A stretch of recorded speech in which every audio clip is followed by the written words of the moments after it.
인사 말씀해 주십시오. 네. 저는 충동적으로 이런 것을 봤는데 정신이 입도 하나로 모아지는 그 기분이 바로 무엇이냐면 하늘 기운하고 통하는 것이고 우주 기운하고 통하는 것입니다. 그것이 정기라고 합니다.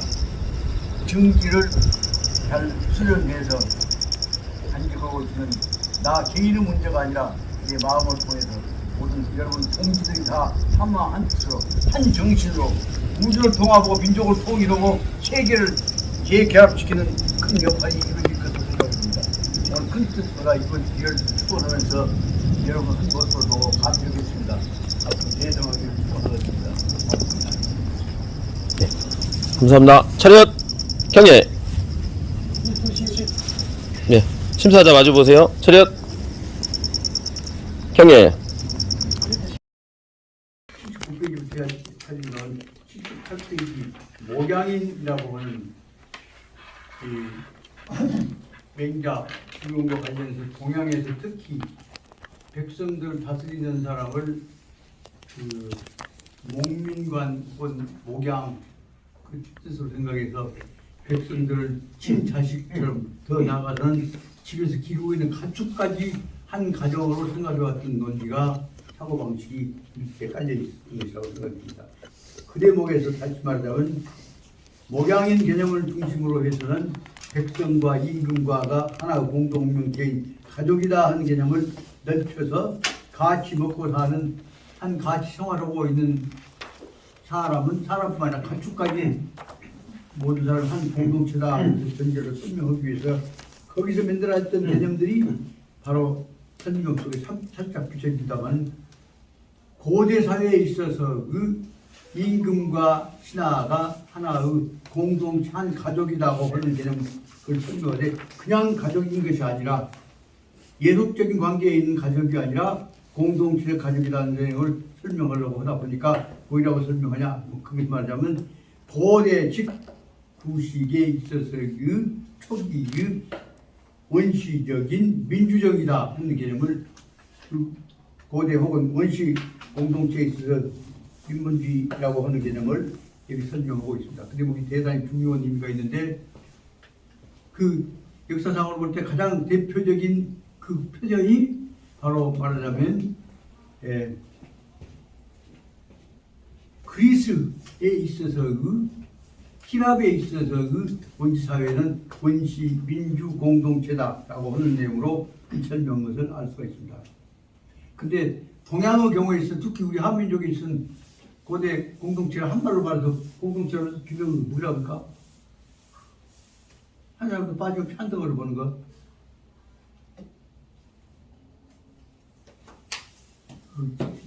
이따 또 이겨보자 이제. 조선이 뭐라고 할까? 응? 화백? 예? 화백? 그렇죠. 화백이죠. 화백이야말로 모든 구성원들 평등하다고 본 내용인데 그 원시 공동체의 내용이죠. 그런데 그게 우리나라 이제 서양 사람들 그보다 뭐냐면 그리스적 포리스에 있어서 공동체라고 설명하는데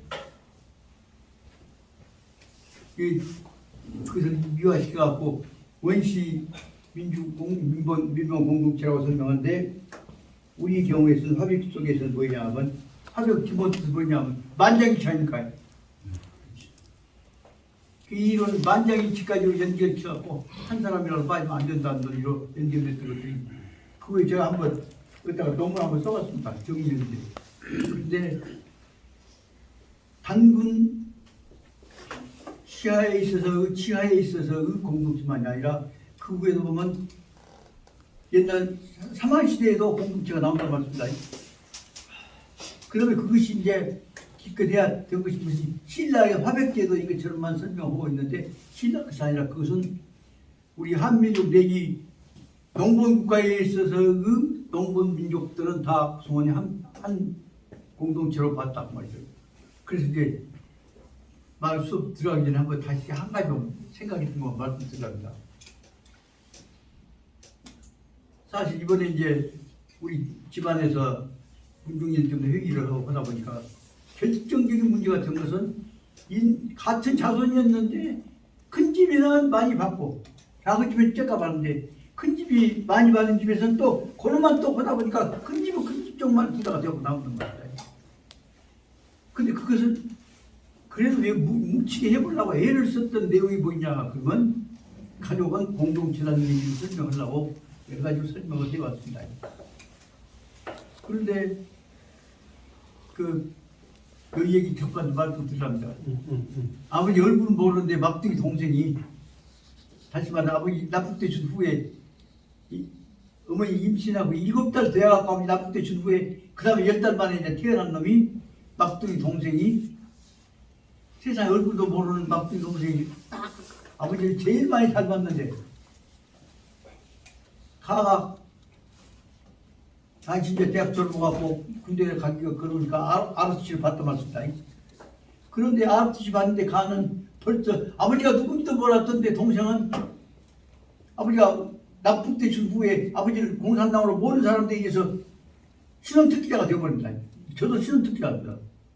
세상에 대한민국은 아버지 얼굴도 몰랐던 아들이 신원특기자가 됐는데 그 후에 제가 대학에 들어가고 교수가 되고 학장이 되고 나니까 신원특기자가 풀려요. 그래서 제가 학장 안 됐더라면 우리 식구들 전부 다 신원특기자 다시 말하면 납북이 아니라 납북적 월북적 입장으로 뼈이 되어갖고 그놈으로 몰아가려고 해서 아버지 국회의원 쫓아내버려야 당선된 아버지 자리 뺏어갖고 되려고 하는 열쪽 출신의 서창민 출신의 지창선 씨가 아버지한테 3,000표 떨어졌습니다. 그 지창선 씨가 아주 철저히 아버지를 공산당 도반 사람이라고 해갖고 당선 무효소송을 만들어갖고 난리쳤습니다. 그때 어떻게 보자면 천수순조에서 저 같은 사람이 국립대학 학장이 되니까 신원특기자가 풀리더라고. 그래서 안 풀립니다. 그래서 있었다는 얘기를 말씀을 드리면서 이런 상황 속에서 그러면 집안을 한동을 어떻게 모을 것이냐 하는 것들이 우리가 앞으로 가야 할 근본적인 문제인데 그 대목을 가정을 하나 공동체로 묶어보려고 하는 애를 썼던 내용들이 여러 가지가 있습니다. 그런데도 불구하고 제사 같이 지내한다 그러고 조상을 한다 해놓고도 실제 있은 장손 즉 종갓 집하고 직손 그 밑에 집안은 반드시 한 덩어리가 제사 지은 한 덩어리 된 것 같지만 실제로 한 덩어리 아닙니다. 말은 거기서 한 줄기에서 나왔으니까 한 덩어리다 하지만 실제 한 덩어리 다 그 다음에 자손들 간에 다 산산이 깨지게 됩니다. 그래서 저로서는 이것을 한번 묶어보는 방법이 무엇이냐 그러다 보니까 옛날 우리 전통적인 가족 공동체가 세 가지 입장을 나누었습니까? 다시 말하면 전체를 한 공동체 한 덩어리로 보는 개념 그것보다 뭐라 하면 소유라고 하죠. 여기서 네. 여기서 목양의 의미로서 이 공동체는 그 소유적 개념이 없을 때예요.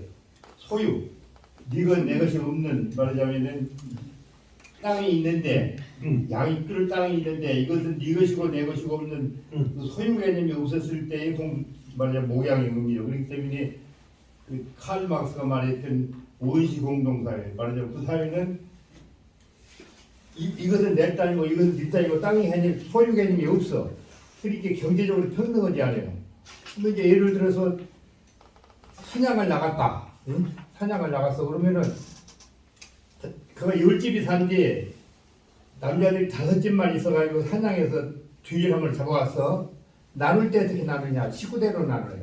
참여 안 해도. 그게 이제 진짜 마르크스가 말하는 그 원시 공동체예요. 그러니까 이제 소유 개념이 있어버리면은 소유를 가진 자와 안 가진 자, 많이 가진 자와 적게 여기서 계급이 생겨나거든. 그러니까 이제 그러니까 이제 목양은 기독교적으로도 말하면은 예수님이 목자거든. 예수님이 그러면은 예수님의 그 개념에서 보면은 소유 개념이 없는 거예요 말이야. 그러면 예수님은 할 일이 뭐냐면은 오아시스를 찾아주는 거예요. 사람들이 가장 평화적이고 안정하게 살 수 있는.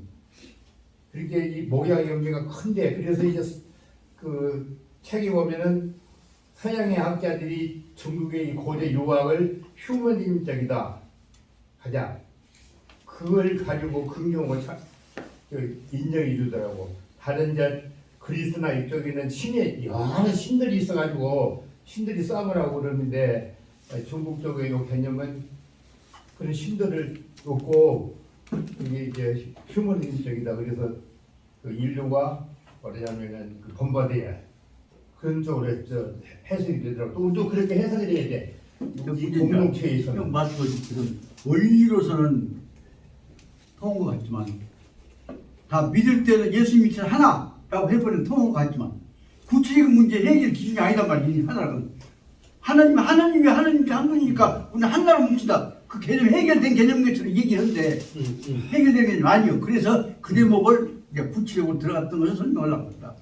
다시 말하면 거대 공동체를 구분했을 때 기능적으로 나누어가지고 전체를 하나의 본질적인 공동체라 깰 수 없는 공동체라 보는 것을 뭐라고 설명하면 총이라고 하는 개념을 넣었다고 말입니다. 그 총이라는 개념은 이 독일에서 나온 대로 게삼트라고 하는 개념과 봅니다. 혹은 독일말로 알게마인이라고 하는 제너럴이라는 개념으로 설명하고 있습니다. 그러니까 두 번째의 경우에 있어서는 필요한 때만 모아갖고 하는 협동해갖고 구체적인 목표를 향해서 가는 공동체를 합의라고 합니다. 계약 공동체라는 뜻입니다. 그래서 총유와 합의가 있는데 그 다음에 제일 본질적인 문제는 부모가 자식, 어머니가 애기 젖밟고 있듯이 내어가면서 나눠 먹듯이 죽지 않는 살기를 먹고 사는 문제, 생존에 관한 기본적인 공동체를 뭐라고 하냐면 공이라고 본다고 합니다. 그래서 문제는 공유와 합의와 공유를 합쳐서 큰 덩치를 묶어가는 것은 총이라고 하는 총 개념에서 오늘 말씀드리고자 하는 건 뭐냐면 총과 합과 공의 개념으로 구체적인 구분을 해야 하는데 총과 합과 공을 어떻게 합칠 것이냐 갖고 원의를 했는데 말 나오면 그 문제 적당히 넘어가 버린다. 우리는 한 필주니까 끝통이 하나니까 그대로 넘어가 버린다.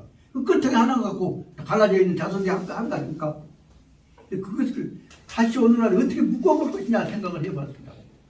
제가 이 말씀을 드리는 내용에는 두 가지 고민이 있어서 저한테 그 문제를 상의해왔던 사람한테 대해서 해결을 못 해줘서 그 방법 권해냈던 것입니다. 한 사람 얘기하자면 저하고 아주 같이 아주 친하게 지내는 이 청하선생님 모시고 얘기했던 거라 도반 여자분이 있었습니다. 아주 똑똑하고 옛날 광주고등 때는 학생회 부장을 하고 떠들었던 사람입니다. 사회부 때 앞장섰던 사람인데 근데 그 사람 성격으로 봐서 놈 밑에 들어가서 못 참어. 그런데 똑똑하기는 해봤자 뭐 그죠. 솔직히 말씀드리면 어디 부잣집이 자기 어머니가 아주 유명한 당시 이제 가수였는데 쉽게 말해 기존 출제였는데 거기 어디 저기 누구 다 알만한 말 안 하면 제일 부잣집 거기하고 같이 지내면서 거기서 어머니 앞에서 그 유명 가수 밑에서 이제 딸 3형제 낳고 아들 하나 낳고 사남매를 낳았는데 다 똑똑하기는 한데 지갑지가 똑똑하게 계실 때는 괜찮지만 그 지갑지가 되게 그쪽은 지금 되게 부자였는데 지갑 돌아가져보고 나니까 그러니까 떨어져버렸단 말입니다. 그래 이제 그럼에도 불구하고 그중에 이제 똑똑한 딸은 공도 잘하고 상당한 인정 받았는데 그런데 그래도 이제 아버지 돌아가셔보고 나니까 이제 힘이 없어지죠. 그 결국은 어떻게 좋은 집 양갓집 남자하고 교제를 하고 지냈는데 그러고 나서 얼마 있다가 얘기 하나 났는데 처음에는 그거 다 도와주면서 게다가 다음에 딱 관계 끊어본단 말이죠. 그러니까 얘기 나갔고 출생신고를 해놨는데 그 다음에 출생신고 하는 동안에 거기다 말 인지를 취소했어. 그렇게 이제 오늘 가서 그 장본인 거기서 태어났던 딸이 나한테 얘기가 선생님, 학장님 세상에 이럴 수가 있습니까? 아버지가 나 딸이라고 인정해놓고 출생신고 다음에 오늘 다툰 다음에 인지를 끊어버렸단 말이에요. 뭐. 그 어디로 갈 것이고?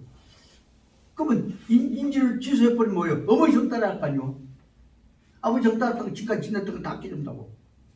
그 문제를 갖고 이런 문제 어떻게 해결해야 할 것인가 하는 얘기를 나한테 물어봐 왔습니다. 그때 대안이 옛날에 그런 문제를 다 대비해서 기독교 공동체가 만들어졌고 불교 공동체 다 만들어졌죠. 다 감쌀 수 있는 우리 모아서 이거 한 가족으로 한 식구로 친구들끼리 못 쓰는 장치가 있어야 할 텐데 없다고 말입니다. 그 문제를 위해서 다시 보다 보니까 이 근본 정신 이것을 해서 거기에서 나왔던 것들이 바로 말하면 목양 금쟁이 때를 한꺼번에 모아서 한 공동체로 보려고는 했는데 실제는 해결을 못하겠다고 해보면 여기 뒤에 나온 대로 못하겠다고 하면 다 깨져버린다. 그래서 이 문제를 위해서 앞으로 우리가 수행하는 사람들 어느 정도 되면 우리가 자주적으로 협력해서 이런 문제를 해결해 나가야 필요하지 않겠느냐 하는 생각이 들어서 문제를 한번 제기하고 싶어서 말씀드린 것입니다. 이런 상황에 있는 사람들이 수없이 많습니다. 그러니까 똑똑한 여인들도 그런 상황 속에서 얘기하면 키워야 할 텐데 성씨를 지갑지 성씨 못 붙여놓으면 아무리가 똑똑해도 여기 우리나라에서 어머니 성 갖고 자식 신청해놓으면 괴롭잖아요. 그것 때문에 고민을 했단 말이에요. 저도 젊은 날을 그런 상황에 있는 사람들을 내가 가르치는 몇 사람들 품을까 생각해봤다. 품으면 어떻게 되느냐? 나는 바람둥이 되고 뭐 사람 되고 그래. 그러지만은 나뿐만 아니라 동지 몇십 분들하고 그 문제 밀고 수습해 나가기로 한다면 대안이 나올 거 아니에요. 그래서 그 문제를 해보려고 하다가 나이 들어가면서 현재 이 상황이 되면 다른 사람은 몰라 이제. 우리 어머니 모시고 고생하고 산 우리 집사람 보고 난 우리 내 새끼들이 꼴랑대고 그러면 안 되겠다 싶어서 어쩔 수 없이 내한테 도와주라고 선생님 이름으로 선생님 나 임기만 좀 해주시오 해도 나 혼자 임기가 아니라 내 문제가 아니라 내 새끼들이나 우리 집안 지켜왔던 옆에 분들한테 두 가지만 안 좋기 때문에 어쩔 수 없이 내가 그건 옛날 같으면 하겠다만 지금은 못한다. 그렇게 이제 철학을 보고 학문을 제대로 우리가 이제 이렇게 이해하려면은 인류의 모든 불행은 소유적 개념에서 생긴 거예요. 소유가 공유가 됐을 때는 계급이 없어. 아무런 없어. 네가 더 많이 가진 놈, 적게 가진 놈, 못 가진 놈, 많이 가진 놈이 있기 때문에 계급이 생겨난단 말이에요. 그리고 이제 역사를 계급 투쟁이라고 그랬잖아요. 그러면 본래 이제 우리 인류는 그 원시 인류는 이것은 내 땅이다, 내 땅이다 소유적 개념이 없었다니까. 그랬을 때 인간이 가장 평등했어. 근데 그것이 이제 소유적 개념이 생기면서 거기서 이제 말하자면 왕이 나오고 그런 거예요. 본래는 왕의 개념이 없는 거예요, 그것이. 그것이 이제 본래 말했던 우리 이제 마르크스나 이런 철학자들이 말했던 인류의 이상향이 어디냐? 그러면은 인류가 처음 이제 나와서 원시 공동체를 이루면서 그때 공동사회라는 말은 내 땅 내기 땅은 모든 만인의 사람뿐만 아니라 모든 동물도 이용하는 것이지 소유 개념이 없었기 때문에 가장 평등했고 행복했고 살인도 적었고 그런 그 뒤에 이제 힘 있는 놈이 요건 내 땅이다 하면서부터서 계급이 생겨났고 그 계급이 생겨나면서 인류의 모든 행과 불행이 거기서 오는 것이다. 요즘도 그렇지 않소. 예를 들어 윤석열 정부 그러면은 그게 우리가 보수라고 그러는데 거기는 소유의 개념을 얼마든지 인정해야 된다는 개념이고 진보적 개념주의자들은 소유의 개념을 인정하되 줄이자. 소유를 말하자면은 많이 가진 자와 적게 가진 자의 차이를 줄이자 하는 것이 지금 진보적 개념이거든. 그러니까 우리 이제 모든 아까 유교적인 거 이런 것들도 전부 다 어디에서 오냐면은 소유 개념. 그러니까 이제 법정선임 같은 불교 쪽에서는 무소유라고 그랬는데 불교도 이상형이 무소유예요. 무소유인지 아무것도 안 가진다는 게 아니라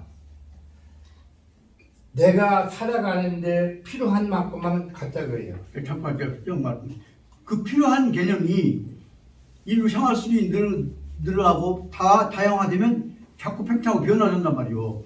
근데 그 원리만 지금도 원리만 얘기하면 그 원리 때문에 팽창은 저는 생각하지만 그 어떤 정도 그 최소한도 생존의 그 기본 문제들은 언제든지 그것은 이제 개별화시킨 것이고 중간적인 게 중간되고 큰 것은 큰 것도 두되 그러나 근본적인 문제가 왔을 때는 기본적인 끝은 공동적으로 보존해야 한다는 문제를 해결해야 한단 말이에요. 근데 그 문제 해결 안 해준대. 이번에 이제 문중사를 보다 보니까 반드시 그 문제가 터져. 예를 들면 지금보다 우리 문중에서 근래와 면이라는 것이 문중 공동요지를 공동산성 면이라고 합니다. 근데 이미 민정 땅들은 정해졌는데 다 땅 써버렸습니다. 자, 저만한 처지에 가령 내가 죽을 경우에 어디 갈 것이냐? 나하고 집사람하고 자리 만들어줄래? 어떨 것이냐? 그 문제와는 지금 아까 형이 얘기했던 거 원칙적 해결 방법이 없습니다. 그럼 요령 불하고 미지성 놈이 이겨버려. 그 문제 쌍 아주 권력주의만 되고 그래서 그런 문제들에 관해서 문제가 있었을 때에는 개별적으로 해결을 해 나가는 원칙 같은 것들이 이루어져야 할 것이 아니냐. 그래서 그 예를 들어서는 내가 죽은 다음에 내 몇자리 문제 혹은 내 집사람과 합장할 거냐 하는 문제를 생각을 하다 보니까 다시 근본 문제로 돌아가서 지금 며칠 동안 고민을 제가 했습니다. 그런 점에서 좀 여기에 얘기한 대로 다시 말하면 공동체와 개별적인 개체와 그 다음에 전체와 조화에 관한 문제를 생각해가던 당시 제일 중요한 해결해야 할 화두 하나가 바로 말하자면 목양인 염소대를 어떻게 배교할 것이냐 문제란 말이에요. 그 문제를 아까 원리적인 입장으로 돌아간다는 얘기를 한 내용을 하면 사실상 말씀이 어려운 것 같은데도 그것 갖고는 상황에 따라 해결은 구체적 해결 방법이 하는 기준이 안 나온단 말이에요. 절대로. 구체적인 기준에 관한 문제를 오늘날 사회적 경제적 수준에 따라서 어떻게 할 것이냐 문제들이 논의됐고 그 상황에 따라서는 의도적인 합의에 의해서 방향을 정해서 수습해야 할 때가 아니냐 이 문제를 생각해봐야 할 문제가 된다. 이 문제에 관해서 이제 간단히 목양인에 관한 부분을 읽었던 대로 설명을 해 나가고자 합니다. 맹자님 말씀하기는 어디 가서 누구든지 만나든지 간에 반드시 사람들끼리 근본 문제를 해결해 나가야겠다고 생각을 했는데 그런데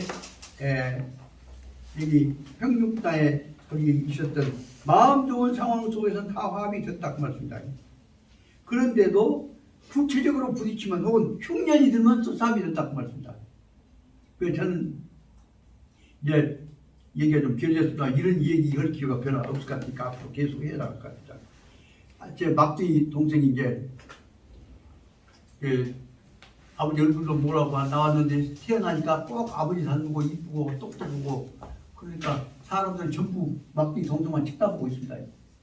근데 가는 오로지 어리광 주변에서 저만 어리광 할 수 있는 사람이기 때문에 틈만 있으면 땡깡을 놓고 이제 어머니 앞에 땡깡을 놓는데 이제 요 얘기 좀 잠깐 구체적인 문제이기 때문에 좀 이 문제를 말씀드리랍니다.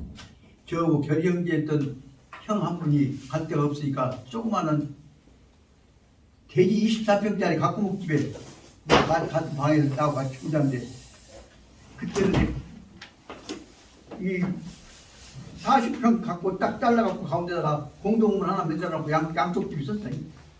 거기서 앞집에 있던 집에 그 처자분이 야 우리 막둥이 동생 환선이를 내가 이쁘라 했단 말이야. 뭐 그럼 일어나면 이제 반지만 입고 나서 얼마나 하고 올게 하도 한 것이 귀여우니까 내 의형이 가만히 와서 뒤에서 앞집에 큰애기는 이제 들어가고 물 뜨고 있는데 가서 보고 나 저거 하고 있는데 밑에 반쯤 내렸단 말이야. 그렇게 완전 기타를 지금 상하게 이제 아기 나갖고 이제 그 형한테 막 물을 찍고 어디까지 쫓아내면서 농구 사무실까지 쫓아갖고 물 찍고 됐는데 보다 못해서 내가 달래도 안 되고 그 모양을 볼 때 어머니가 오직 속상하셨어요. 그래서 내 이리 와 그래갖고 이제 끄집고 들어가서 저쪽 방에 들어가서 무조건 때리면 안 되겠으니까 너하고 나하고 어머니 속상하게 했으니까 반성하자. 너 매좀 맞아야겠다. 그렇게 떼려면 어머니 계신 데 때지 왜 너 뭐 집에 아무도 안 보는데 떼려고 나 죽이려고 그러고 이제 떼니까 아니다 물박 딱 붓고 나서 반성하자. 그러고 문 잠그고 나서는 종아리 걷어 나도 걷고 그래갖고 활초를 갖고 내 종아리를 열대로 팍 떼니까 내 종아리 피가 날 거 아니오. 그렇게 사지 형 내가 잘못했어 그걸 하더라고. 너도 맞아. 그런데 내 종아리는 피가 나오게 때리지만 그 작은 동생 배에 종아리 피가 나오게 때릴 수가 없는 것이죠. 그러고 나서 때려놓고는 둘이 붙고 울었단 말입니다. 그것이 지금까지 살아온 동안에도 형제간에 깨지지 않는 그 실질적인 신뢰를 한다거나 우정에 관한 우애에 관한 힘이 되는데 그때 그런 것들을 느끼다가 한 얘기가 그럼 어떻게 재산을 어떻게 나누며 얼마 동안 할 것이냐 하는데 보니까 우리 아버지 납북대 가셨지만 아버지 재산도 상당히 있잖아요. 그런데 그 아버지 재산을 형님이 관리해주고 계신데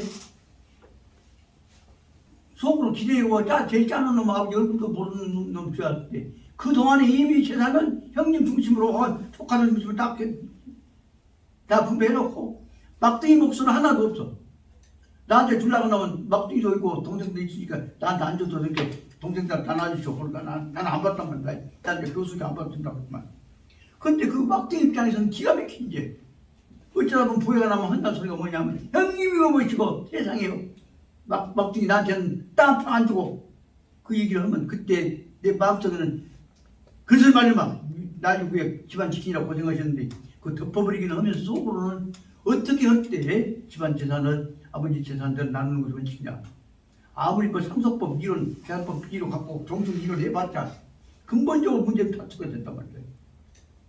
그러니까 이제 막둥이 생각은 뭐냐면 내가 둘째인데 작은 형이 내 입장을 옹호해서 내 목소리 챙기자 하면 작은 형이지 않아. 법과대 교수가 된 사람이 작은 형은 자기는 안 받는다고 빠져놓고 그만만 하나 동생들 문제 안 챙기고 있으면 작은 형이 어쩔 것이냐. 이 길을 보이지 않게 한다 그 말이죠.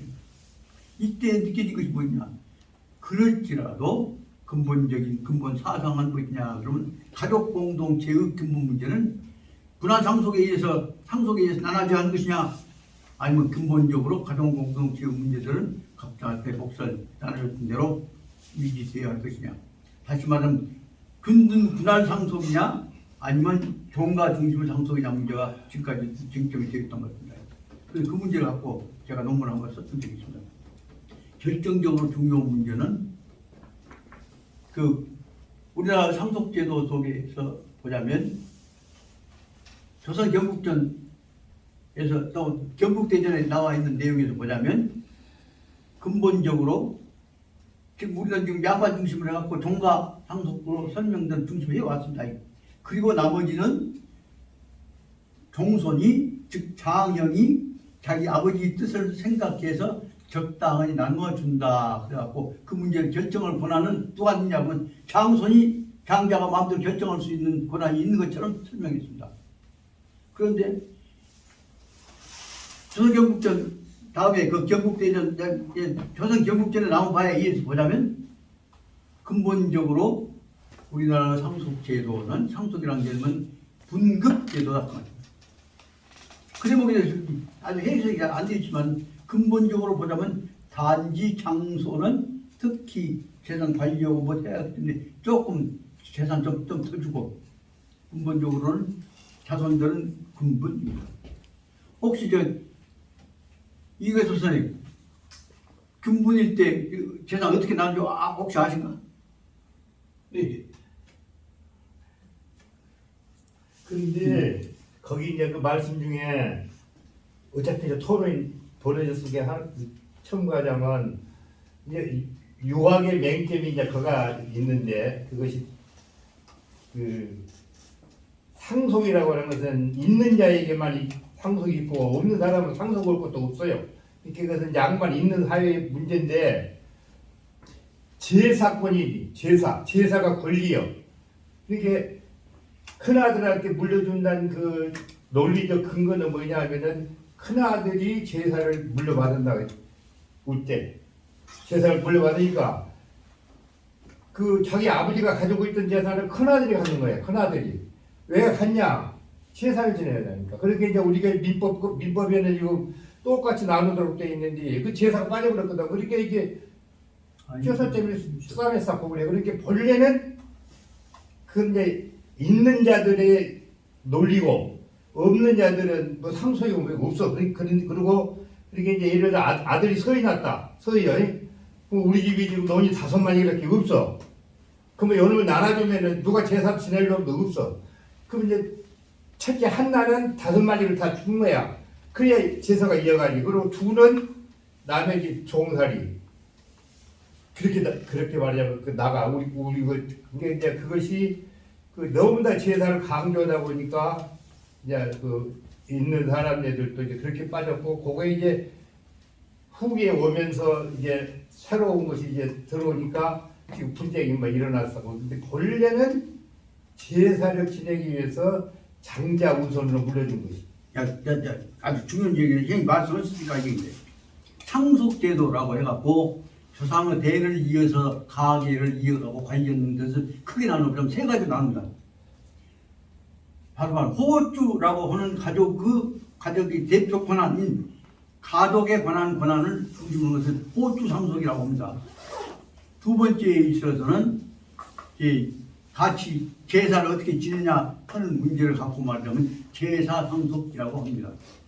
근데 가족 상속하고 제사 상속하고 그와 관련해 만드는 것이 재산 상속하고 세 가지가 연결되어 갑니다. 그러나 정확하게 말하자면 그것은 무엇이냐? 그러면 자, 호주 상속 생각해 봅시다. 아버지가 돌아가시고 둘째 아들한테 아버지 호주 상속권이, 셋째한테 아버지 호주 상속권이, 호주권이 자식한테 전되는 거 아니잖아요. 그 호주권 말하면 가족 공동체 대표권 개념을 일본 사람들이 지배하면서 일본은 장자 상속 체제를 철저히 몰아가려거든. 특히 그 결과가 바로 경상도 쪽의 영향이 바로 일본과 연결되어 된다고 가계 상속권은 장자 중심으로 연결했던 것이 연결되어 있습니다. 그래서 거기서 나와야 될 결론이 뭐냐 하면 가족에 관한 감독권, 가족을 통솔하는 거라 감상권이라고 하고 그걸 가족권이라고 합니다. 가독, 감독한다. 가족권은 가족 상속제도가 누구한테 줬냐 그러면 장자한테 줬다고 말씀드립니다. 그렇기 때문에 결론적으로 말하자면 장자한테다가 가족을 관리하되, 그래서 우리 전통법에 있은 가족은 다 떨어져 나가면 자식들은 다 평등으로 같지만은 단지 떨어져 나갈 동안까지의 관리는 장자가 한단 말이에요. 거기서 나왔던 것들이 우리 한국에 그 후에 일본 사람들이 들어와서 한일합방전 후에 완전 한국 가족제도가 일본으로 합쳐져 갖고 세 가지의 상속제도로 분할이 됐습니다. 하나는 말하면 호주 상속, 하나는 재산 상속, 그 다음에 제사 상속, 그렇게 세 가지로 나눠졌습니다만 그것을 이끌고 가고 있는 것은 세계의 관념적인 핵심이 되어 있는 것은 뭐냐? 집안을 다스리는 사람, 어른, 집안 어른 모여 상속 집안 계승자, 그것이 바로 장자라고 봅니다. 그 내용의 개념이 무엇으로 만들어졌냐면 말로 고상하게 되었고 양반법으로 이어진 것들이 바로 말하자면 가족 상속이라는 개념과 더불어서 종법이라는 것으로 발표됩니다. 중요한 내용을 아십니다. 종법이라고 설명해 왔습니다. 종법은 간머리 밑에다가 보시지 않죠. 그게 뭐냐면 종, 한자 찾아보면 마루종, 머리종 그럽니다. 큰, 쉽게 말하면 큰아들이라는 뜻을 전제로 보고 있습니다. 그러니까 종법이라는 건 뭐냐? 그 집안의 법도는 큰아들을 중심으로 이어진다는 걸 전제로 한 가부장제도에서 내일이 봉건시대에서 이루어졌습니다. 그런데 아주 이거 우리 전도법의 핵심입니다. 그런데 실은 그것을 세계 말고 율곡선생 이후 쪽의 입장에서 뭐냐면 종법은 종의 개념은 장자 개념은 종이 아니라 결의종으로 해석해 봅니다. 그 마루종, 결의종 엄청난 이 역사 관점 차이입니다. 그래서 엄밀히 보자면 율곡선생을 몰아내보려고 경상북 쪽 사람 완전 율곡 코라를 몰아내려고 중노했던 사람들이 몰아내보려고 발버둥을 쳤을 때 그 일을 율곡선생 막아낸 사람이 누군지 아십니까? 살린 사람이 우리 할아버지인 저기 약포공 오도 선생이 안 된다. 한번도 안 했었어요. 네? 아, 이게 적어도 조선조법 내지 사상의 핵심 문제를 여기 지금 바로 살짝 모양이 설명한 것입니다. 그래서 그 후로 나오는 법제는 조선 경국전 그리고 그 다음에 나오는 아까 조선 경국전과 관련된 우리 상속 법제에 있어서는 적어도 우리나라에 있어서는 상속이란 말 안 쓰고 이 분재 분가라고 한 말을 썼습니다. 분재 분가 쪽에서는 가계 평등을 전제로 했습니다. 그러니까 장자나 직자나 구분 없이 평등했습니다. 다만 부모 돌아가실 때까지 제사를 치르고 장례를 치료할 책임을 지는 장자한테 뭘 주냐 그러면 5%의 증가분을 추가분을 줬을 뿐입니다. 그러니까 장자가 갖고 있는 특권은 다른 동등은 제4차선 공동 상속인에 비해서 5% 특권이 있을 뿐입니다. 5분이 그 다음 특권이 있을 뿐입니다. 근데 5분이라고 하는 말 속에가 여기 바꿔져갖고 그동안까지는 부모를 잠시 대신한다는 개념으로 개념 바꿔줘서 그것이 가독권, 집과 감독을 지킬 독자예요. 가독권이라고 하는 가장권이라는 개념을 통해서 사실상 말하면 불평등 체제를 유지해왔습니다. 이 문제를 오늘 좀 말로는 그러니까 자손 평등입니다. 실제는 깨집니다. 이것들을 오늘날 와서는 가정 그 전자에서 받아들여갖고 가정 안 깨지게 하는 논의를 만들 때도 되지 않냐. 이런 얘기 해봤자 누가 알아줄 수 없습니다. 제가 그 문제와는 몇 번 법제사 가서 발표했지만 그 후에 소음도 없어요. 얘기도 없어요. 그래서 글로 많이 남아서 제가 말씀드리고자 하는 내용은 뭐냐면 여기에 있는 대로 큰 차원에서 보자면 처음에는 같이 사니까 거기 나와 있는 대로 보자면 그쪽에 평육의 지역을 담당하고 있는 그 지역 책임자 입장에서는 다 평육 사람들은 내 가정이다, 내 가족이다 하는 생각을 가지고 생각해 왔다 그 말을 전제로 하고 있습니다. 그런데 사실상 지나놓고 보면 내 가족이라고 생각했는데 내 뼈다보다 내 몸뚱아리라고 생각했는데 실제 부딪히면 깨진다고 말입니다. 그때 어떻게 그냥 가족을 지키냐 안 지키냐 어려울 처지에 있어서는 저기 나와 있는 대로 보자면 대부분의 관리들은 다 뭐냐 내가 해본 데까지 하고 안 되면 모든 것이 망가지게 그 입장으로 유지해 왔습니다. 그런데도 불구하고 그래도 평육을 간절히 생각해 왔던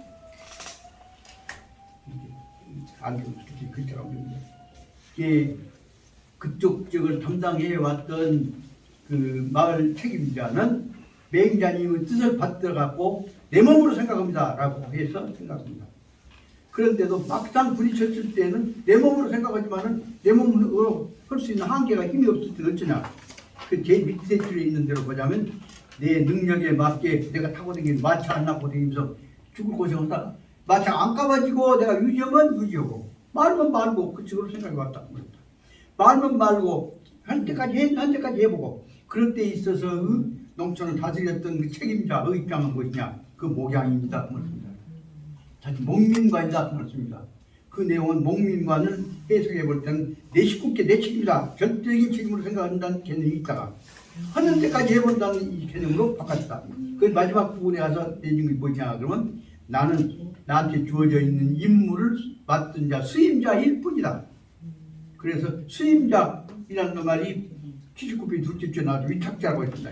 위탁을 받은 사람이다. 피위탁자다. 수임자일 뿐인데 해는 데까지 해보다가 안 되면 못 온 거 아니냐 입장으로 바꿔져 버린다. 안 되면 못 온다는 것이라도 서로 간에 모아서 공동체를 만들어가자 하는 이유로 해서 해보자면 그것을 맹자의 이론에 의하면 원시 민주적 공동체라는 입장으로 설명한 것이고 그리고 개인적인 입장에서는 수임자 입장에서는 내한테 맡은 대로 최선을 하다가 모든 망가지냐 빠져버린다는 말입니다. 그 내용을 갖고 여기 설명해 놓은 작은 목양인 장에서 있는 내용들은 그리고 그 사이를 공동체를 묶어보려고 애를 썼던데 수없이 많은 노력을 해서 가령 예수님 뜻 받들어가지고 같이 백성들을 다 살려야 한다. 그 내용이 바로 백성들 다스리는 목민과는 백성을 내 가족으로 생각한다, 자식으로 생각한다는 것으로 설명합니다. 그러나 또 어떤 점에서는 내 말 잘 들어줘야 내 밑에 놈들 알 것들이라고 생각하는 것도 있다고 말이에요. 그것을 제도적으로 이론화 시켰을 때는 강력하게 만들 때는 원시 공동체 내지 원시 민주 공동체라고 설명을 하고 작게 할 때는 그런데도 불구하고 말 안 듣는 놈은 너는 내 밑에 놈이다. 그래갖고 제도적으로서는 이 속에는 말하자면 봉건주의 힘 가진 사람의 권력적 지배를 복종하게 하는 누르고 있는 도덕적인 훈련의 전제가 들어있는 것이 여기서 명생때 양때라고 하는 목양인이라는 개념 속에서는 두 가지 의미가 들어있다. 다시만 도덕적인 복종이라는 것과 생존을 위한 협동이라는 것과 두 가지가 들어있다는 것을 알아야 한다는 뜻에서 중요한 뜻이 돼서 78페이지, 79페이지로 넘어온 과정에서 78페이지는 공동체적인 요소를 설명하고 있고 79페이지 이후의 셋째 줄 속에서는 그 법제적으로 이론화시키려고 하는 공동체의 제도화, 그 사람들 발언권을 합리화시키려고 하다 보니까 그 뭐라고 설명하냐면 원시적 공동체 내지 초기적인 공동체 혹은 바로 말하자면 거기 설명한 대로 옛날에 주나라 때에 있어서 공동체 그런 말로 설명을 해오고 있는데 말로는 고상하게 설명할 때는 공동체, 민주적 공동체라고 하고 실제 있어는 그러나 구체적인 권리가 있는 건 아니다라고 설명을 할 수가 있다. 이런 내용으로 해서 이 소개에서는 관념적으로는 주장할 때는 세지고 없을 때는 깔아뭉갤 때는 아무 효과도 없는 것이 됐다는 것을 설명하려고 해서 그 속에서 백성들의 권리를 만들어 보려고 애를 쓴 논리가 맹자님의 이 목민관 내지 목양인 개념 속에 들어있다는 것을 설명해 보려고 한 것입니다. 그런 점에서 여기서는 관념적으로 이해를 해 나가야 할 것이 필요한 말씀을 드리고자 합니다.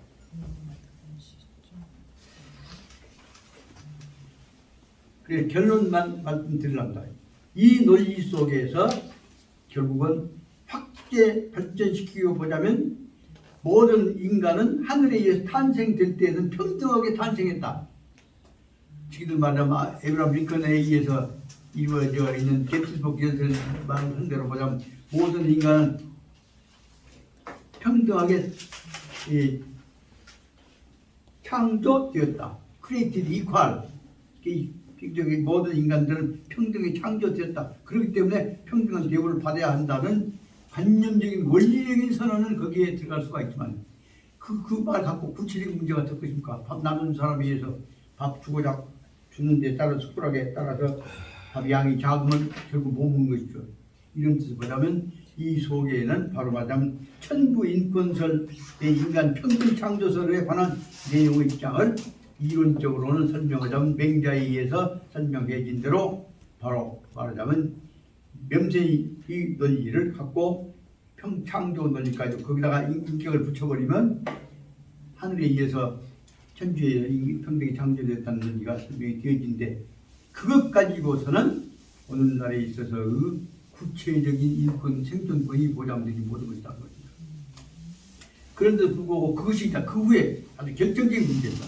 평등이 창조됐는데 무시되었던 사람들이 공동적인 문제를 결정할 때는 참여해야 한다. 그런 이론이 만들어지게 되니까 국민의 주권적 전체적 의사 결정에 투표에 참여해야 한다는 개념으로 다시 말하면 참여권에 투표권에 의해서 선거권에 의해서 평등이 인정되어야 한다는 논리의 이론적 기초가 바로 어디서 왔냐.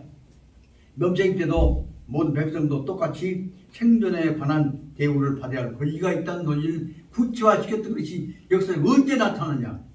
이것은 1863년도, 64년도에 나오는 남북전쟁이 끝나갖고 전쟁 후에 전사자들을 묘소인 게티스버그에서 전쟁 끝난 다음에 연설했던 아브라함 링컨에 의해서 모든 인간은 평등하게 창조되었다.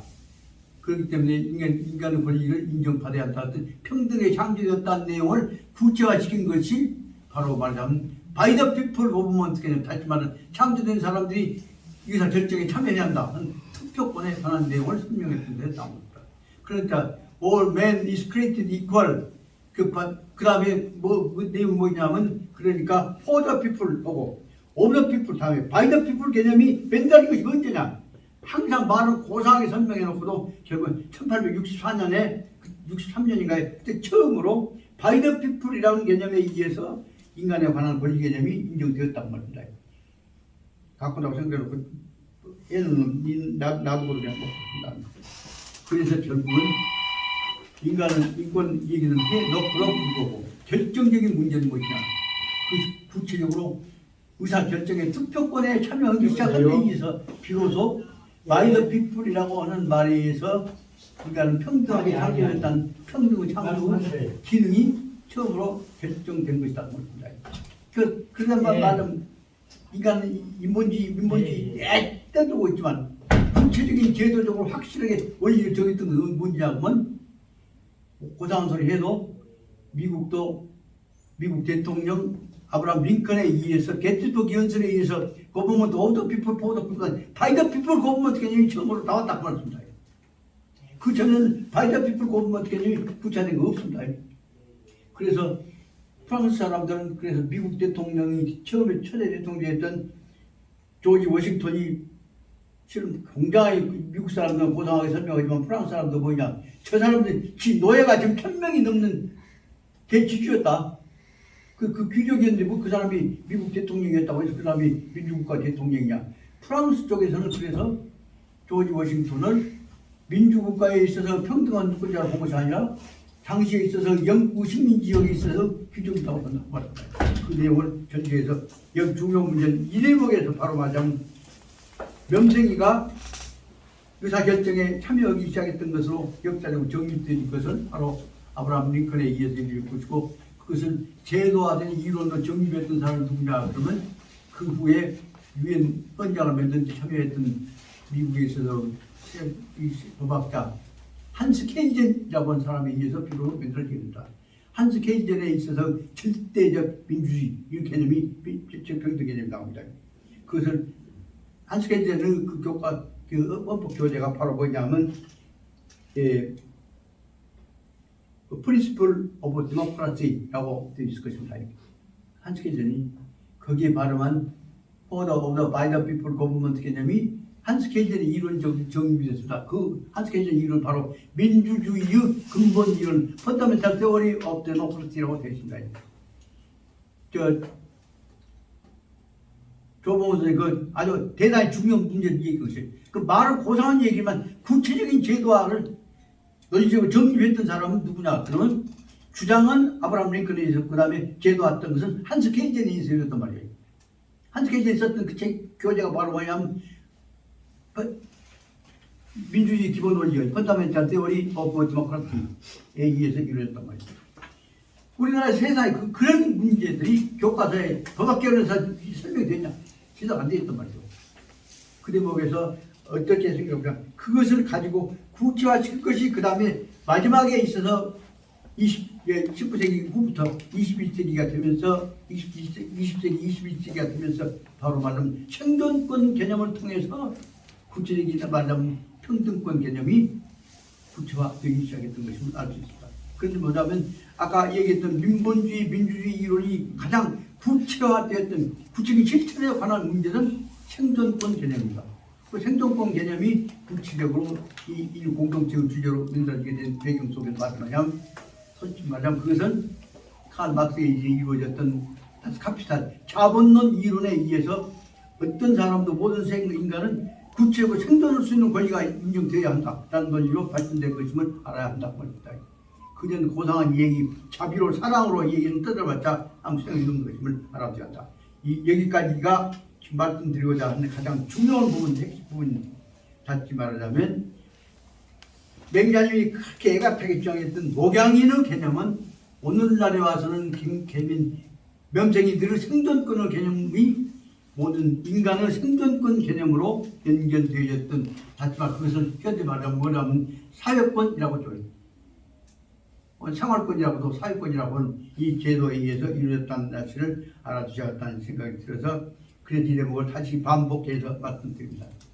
그래서 여기 나오는 목양인, 목민관, 그리고 왕이 백성들은 자기 자식으로 생각한다는 얘기, 명생처럼 생각한다는 개념이 얼마나 중요한 매개 개념이냐 하는 것들을 알아주셔야 한다.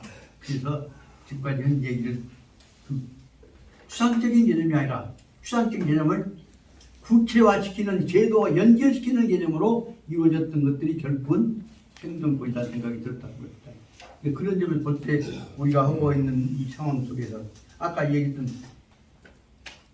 결정적인 문제는 뭐냐? 지가비가 인정하지 않으면 현재 우리 사회에서 어떤 경우에도 지가비가 없거나 지가비가 인정하지 않으면 여성들에 있어서 특히 고아들에 있어서 문제를 아니 지금도 떠 있습니다. 애비 없는 예를 들면 어떤 포로들에 의해서 이루어졌던 사람들에 관한 생존권 이론이 굳이 보장되고 있습니까? 그래서 지난번에 그런 말씀을 한번 해봤습니다. 6.25가 나가지고 우리나라에 와갖고 유엔군들이 와갖고 엄청나게 많은 세계 인류가 DNA가 통합되어지는 과정들이 있었습니다. 아마 그때 왔다 갔다 한 기간 동안 이루어진 탄생의 때들이 100만이 넘었을 겁니다. 한국에 태어났던 전쟁 때 남한에 태어났던 애들 북한까지 왔다 갔다 하지만 남한으로 들어와서 태어났던 애들이 자 어디로 갔습니까? 그중에 유명한 가수 누구 있지만 그 애들은 대부분이 다 어디로 갔냐면 한국 왔다가 가는 애들한테 따라가고 끌려가거나 아니면 그 사람들을 고아들을 갖다가 입양시켜주는 홀트 등의 고아 입양 촉진기관에 의해서 끌려갔습니다.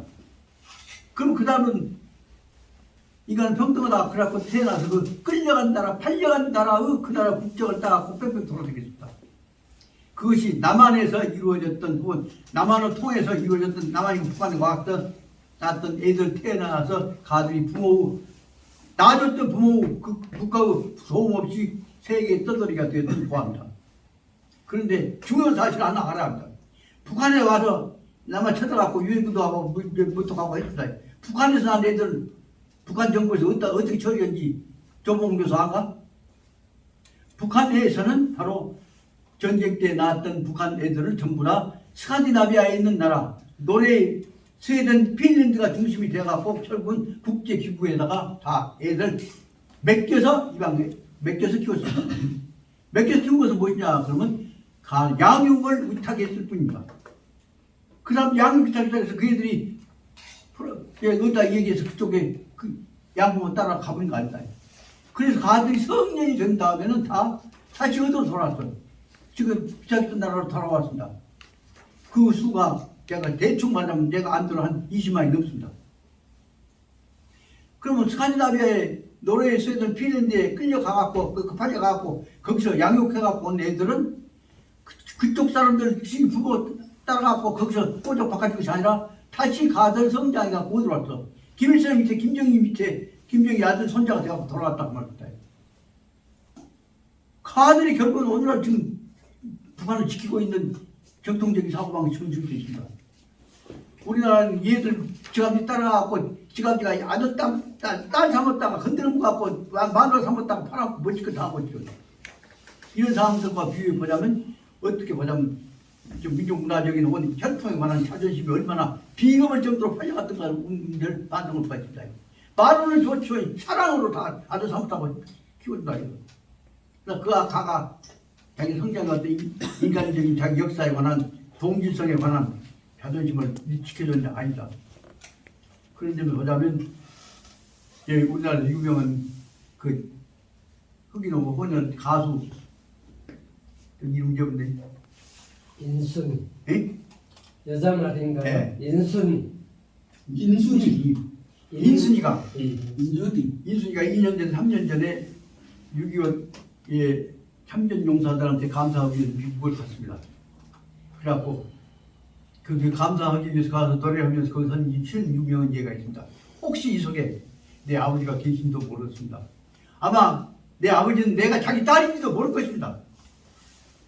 그래서 나는 그런 말미암아서 한국 땅에서 내가 태어났기 때문에 어떤 의미가 내 생명을 얻었다는 데 감사해야지만 그러나 내가 어떻게 감사할지를 다 모르겠습니다. 해라는 게 내가 감사하다고 왔습니다. 거기는 왔습니다. 그런데도 문제는 조금 더 구체적으로 인간적으로 내가 감사할 바를 알았으면 좋겠습니다. 그것이 인순이 말입니다. 어떻게 보면 기가 막힌 전기죠 그게. 그 인순이는 속으로 그래갖고 우리 정씨집에서 인순이 받아들여갖고 그 집에 총구에 걸어다가 나중에 이제 하도 똑똑해서 바람났기 이제 그 집에 건드를 못하고 나와서 마음대로 좀 돌아다니지 않습니까? 그럼에도 불구하고 인순이는 결국 다시 지갑지 누군지 모른 채 그 집에 와서 정씨 집안에 그 남편 모시고 좋은 여자가 되어갖고 또 가수 역할을 하고 있습니다. 이런 상황 속에서 인순이가 얘기했던 권에 내가 아버지가 누군지도 모르는데 내가 그 사람들한테 왜 감사해야 할지 이 세상에 태어나겠으니까 이 얘기를 내가 감사하려고 왔으면서도 내가 어떻게 감사해야 할지 모르겠습니다. 그런 기가 막힌 얘기를 인순이가 한 얘기를 들을 때마다 남의 일이 아니라 우리 문제를 우리 의식도 없는 사람들이 적당한 해결해 나가는 문제라는 것을 줄 수가 있습니다. 이런 점에서 보자면 여기에 지금 맹자난다거나 중용을 통해서 우리가 볼 수 있는 것은 오늘날의 입장에서 구체적으로 해결해 나갈 기준들을 구체적으로 우리는 또 연구를 해 나가야 할 필요가 있지 않냐 생각이 듭니다. 그런 점을 보자면 여기다가는 또 우리는 우리의 전통적인 관념과 우리 국민적 의식, 우리의 인간성에 관한 어떤 문화를 통해서 우리가 우리식으로 해결해 갈 수 있는 기준들을 연구해 갖고 만들 필요가 있지 않냐. 저로서는 지금 조금 더 큰 공부하는 공동체, 협동체를 맺는다고 나올 때 아까 얘기했던 지금 이제 나이가 가도 지금 뭐 40이 넘었다 간다고 이제 50이 돼 간다고. 근데 나 만나서 얘기 선생님 저는 어떻게 해야 합니까? 이 나이에 어머니하고 젊었을 때는 좋아갖고 다가 인지를 해서 내가 그 모치 성을 받았는데 이제 아버지 쪽에 이제 그 집안 체면도 있고 딱 털었다고 말이야. 그럴 때 나는 어떻게 해야 합니까? 선생님이 가족법 하신다고 말이 이거 뭐 어떻게 하십니까? 얘기 좀 해주죠. 이럴 때는 좋은 가령 우리 전통 문화적인 가령 불교 공동체가 한다거나 유교 공동체가 있다가 거기다 기독교 공동체가 합쳐갖고 이런 경우에는 우리가 표준화된 이런 성질을 가지고 가정 회복 운동 방향을 제시해가지고 기준을 만들 수도 있지 않냐 하는 생각이 든다는 말입니다. 그런 점에서 생생내 갖고 더 도와준다는 의미와 갖고 나팔로 부부되게 갖고는 근본 문제 가족 문제 얘기는 안 된단 말이에요. 가가 나한테 이제 그러죠. 선생님 나도 시집가야 할 텐데 내 가정을 가져야 할 텐데 내가 어떻게 합니까? 하세요. 이런 경우 내가 어떻게 대답해야 한다? 몰라. 어떻게 알아? 아니 몰라. 아니 그래서 나는 이런 경우에 대비는 우리 이 마음들 선량한 마음 갖고 해결해 가는 것을 한번 만들어봤으면 한 것이 간절한 뜻입니다. 내가 젊었을 때만 같고 우리 집사람은 아프면 안 한다면 여봐 내가 한 골프 새끼 내가 딴 사람 갖고 우리 양념을 해보자 하고 싶어요. 근데 그렇게 되는 건데 또 주변에서 이제 받아들일 것입니까? 나야 나 혼자라면 하지만 내 새끼들이 벌써 이제 또 다 달라져 있어요. 이런 것들 때문에 제가 갖고 있는 그 윤석열 대통령은 자식도 없고 그렇게 하나 이방하면 쓰겠네고. 근데요. 이런 식으로 어쩔 것이냐 문제가 있다는 얘기. 그리고 시간이 좀 지났으니까 좀 쉬셨다가 안 쉬고 이렇게 쉬었다 해요. 좀 5분만 쉬었다가 해. 그 다음에 이제 이 뒤쪽에서는 혹시 좀 얘기해주시니까 이게 이제 우리 이제 교수님들도 많이 계시고 그런데 우리의 그 소위 지성인이라고 하는 분들이 그 사고가 근원적인 것이 편협돼 있어 몰라. 왜 그러냐면 분단에서 오는 거예요. 분단. 우리가 학문을 할 때 뭘 때 절반을 못 읽잖아. 절반을 못 읽게. 뭐 사회주의나 고작 쪽에 좀 하려고 보면은 압력을 가한단 말이에요. 그렇게 자유롭게 공부를 못 한 거야. 그렇게 한쪽만 보니까 상당한 수준에 있는 뭐 박사들도 이야기를 해보면 비었어 한쪽이. 여기는 그쪽을 생각을 안 한 거야. 그쪽 생각하다가는 걔가 다치니까. 그러니까 내가 한 달이나 되는가 그 우리 축구 지금 외국 사람 와 있잖아요. 그 사람이 그 전에 있던 사람만 찾아갔어. 한국 그 대표팀 있던 사람 찾아가서 말하는 게 뭐라고 그러냐면은 한국 선수들이 창의력이 없다고 해요. 딱 이렇게 하면 그것만 하지 순간 아마 분단 때문에 그러지 않은가 그 생각한다고 그랬더라고. 그래서 내가 저 사람 창권 한 4년 왔다가 했더니 그것까지 봐버렸구나. 이렇게 우리가 이제 그 사람이 독일 사람이라 그래요. 거기도 분단 국가이기 때문에 한국이 분단 국가니까 창의력이 것이 없다고 그 사람이 말하는 분단 국가라고 뭔 말이냐면 아니라고 그 서독 사람이에요. 생각이 한쪽은 알고 싶은데 그쪽은 닫아졌어. 예를 들어 정교수도 그러고 나도 그러고 그쪽은 말하고 싶은데 그 말하면 빨리 이렇게 말을 못해. 그러니까 아예 그냥 공부도 한쪽만 하는 거예요. 이렇게 우리가 그렇게 정치가 맨 그런 걸 이용을 해서 정치를 해왔지 않습니까? 우리나라 사람들 여기 지금 상호 인정을 해야 된다니까.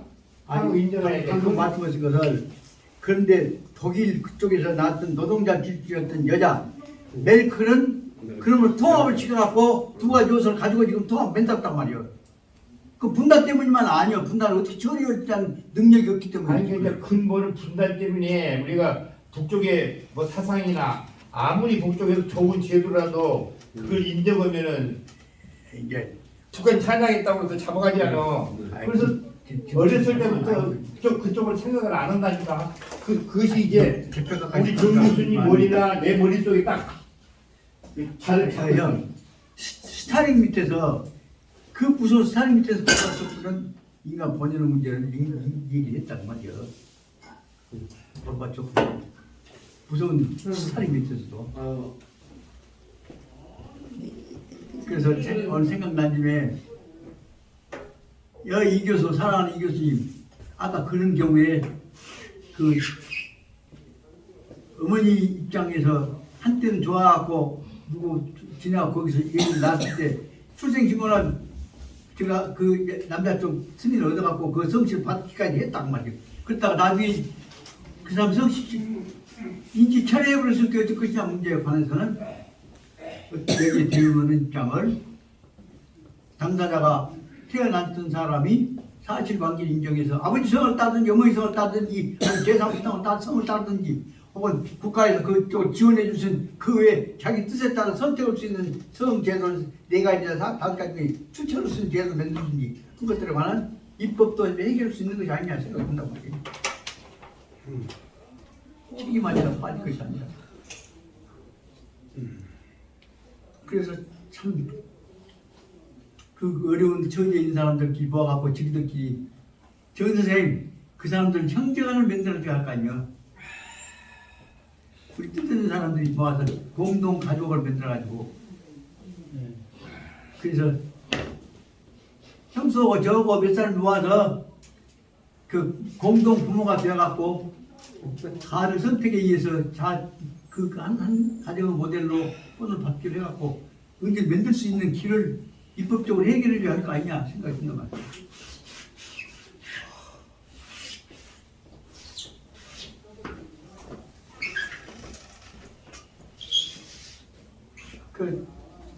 나한테 선생님 저는 어쩌면 쓰겠습니까 한 얘기를 몰아서 생각해보자 내가 이용주의다 해놓고도 지금 대답을 못 해줬단 말이오.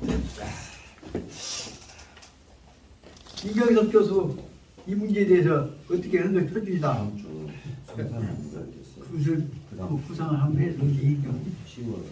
그래서 난 상황에 따라서는 가족제도 개선 속에서 국가 해결 못하는 경우에 본인들끼리 이해하기 때문에 결단 못할 경우에 표준이 될 만한 몇 가지를 선택할 수 있는 여지를 본인들한테 줄 수 있지 않냐 생각이 들어서 지금 어제 저녁에 이제 결론적으로 말하면 그런 것은 우리의 그 옛날에는 좋았지만 잘못된 구속에서 오는 것이지 성씨 택한 것도 본인이 택할 수 있게 법을 허용하면 돼.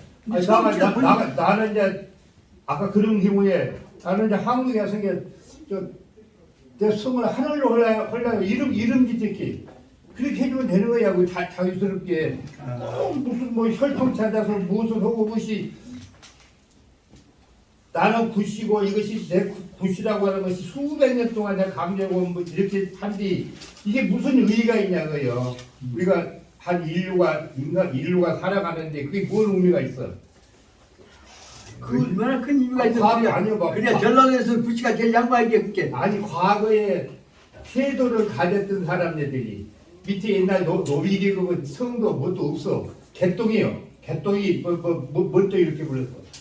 그런데 이제 그 태도를 가졌던 사람들이 그걸 이제 강조해 놓은 것이 이제 중간에 오면서 누구나 다 이제 가져야 되고 그런지 뭐 성이라고 하는 거 뭐 필요가 없었잖아. 뭐 성이 나는 나무랑 우리 성은 그 나무라고 올라요. 주민이라고 올라요. 그러면 되는 것이지. 그게 무슨 꼭 뭐는 누구한테다 이렇게 대선다고 하는 게 그게 구습이에요. 우리 생각을 차이 없이 모두게 묶어버린 거예요. 그게 이제 우리 이 전통적인 생각 속에는 앞으로 세대를 살아가는데 지장을 많이 준 것이 있어. 내 생각에는 젊어서 없애버려야 된다니까. 그게 무슨 의미가 있어? 내가 개인의 행복을 살아가는데. 이렇게 없애버린 전제하에서 체제는 어떻게 되는 것인가까지를 나도 허용해 주는 어떻게 되는가. 그러니까 충분히 연구가 필요하다 그 말이 우선은 뚝뚝뚝뚝 깨는 것이 아니라 그런 대목에서 그동안 수업 있다가 그 이제 어떻게 그냥 논쟁이 되다가 말다가 했는데 그렇게 보니까 그 부채 뭐도 연계되어 있냐. 본인은 선택하고 싶은데 그렇게 할 수 있는데 그 새끼들이 그러면 우리 할아버지 재산을 아버지가 저 바꿔보면 내가 못 받은 건데요. 그런데 본다 바꾸지.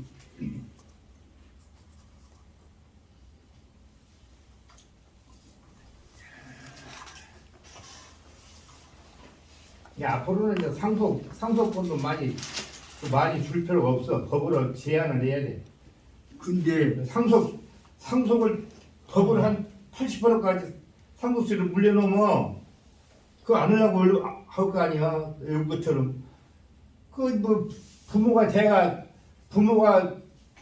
수출할 때 가졌다고 해서 자식이 또 수출할 때 노력도 안 하고 갖는다. 이게 합리적인 현대적인 개념으로 보면 그거 아니거든. 그것이 그 잘못된 거예요. 이것이. 그렇기 때문에 그런 것도 이제 말하자면은 새로 생각을 해봐야 되는데 왜 생각을 못하냐. 아까 편협한 우리가 자유롭게 생각하고 이런 것이 훈련이 안 됐기 때문에 틀이 박힌 거 그것만 생각해. 내 자신 머릿속에가. 그리고 이제 앞으로 지금 말하자면 여당과 야당 싸운 것 보시오. 말도 안 되는 말을 알면서 소리하네요. 말도 안 되는 말을 알면서도 뭐 대표라고 하는 놈들이 나와가지고 이제 그것이 이제 거기서 오는 거예요. 문제는 지금 그런 말씀하신 것도 저 반대로 실제는 재산을 상속제도 내지 기득권을 지금 폐한테 물려주라고 하는 제도가 전체 인류 주도권에 관한 세력이 상국 2를 지배하고 있어. 그것은 아무 의미가 없다고 설명하신 것도 형은 좀 편견일 수 있는 것이기 때문에 그런 상황을 보자면 그것들 뒷바라지에 있는 제도를 다 한꺼번에 낄 수가 없잖아요. 아마 현재 이 인류 공동체에 있어서 지금 유권자 내지 재산을 가지고 있는 이 최상위의 지배계층들이 독점력이란다거나 그 평판적인 지혜가 옛날보다 훨씬 더 불평등이 되어 있는데 불평등 기초가 되어 있는 그것을 쉽게 깰 수 있는 거 아니잖아요. 이제 그런 것들을 어떻게 할 것이냐. 세금으로 저도 못하고 있고 요즘 땅 문제에 대해서 그것 때문에 싸움이 붙었고 있는데 그것을 안 줘버리면 된다. 할 수가 없다. 그렇게 되면 다 망해버리죠. 그런 점에서 보자면 우리가 그 문제를 아주 탁 털어놓고 토론하고 연구하고 우리 사회가 6.25 때 그렇지 그렇게 어려울 때도 자살자가 없었다니까. 다들 죽은 사람 없었어 거의. 그때는 사과만 지금 우리나라 자살자가 세계에서 최고예요. 이 앞에 저 방송 보니까 이제 우리 쪽에서 북한에 대해서 뭐 인권 침해 있다고 그런 게 누구들은 세계에서 제일 자살자가 많지 않냐. 누구 사회가 그 사기로면 나만이 세계에서 그렇게 많은 자살자가 나오냐. 여기서 말을 할 말이 없어.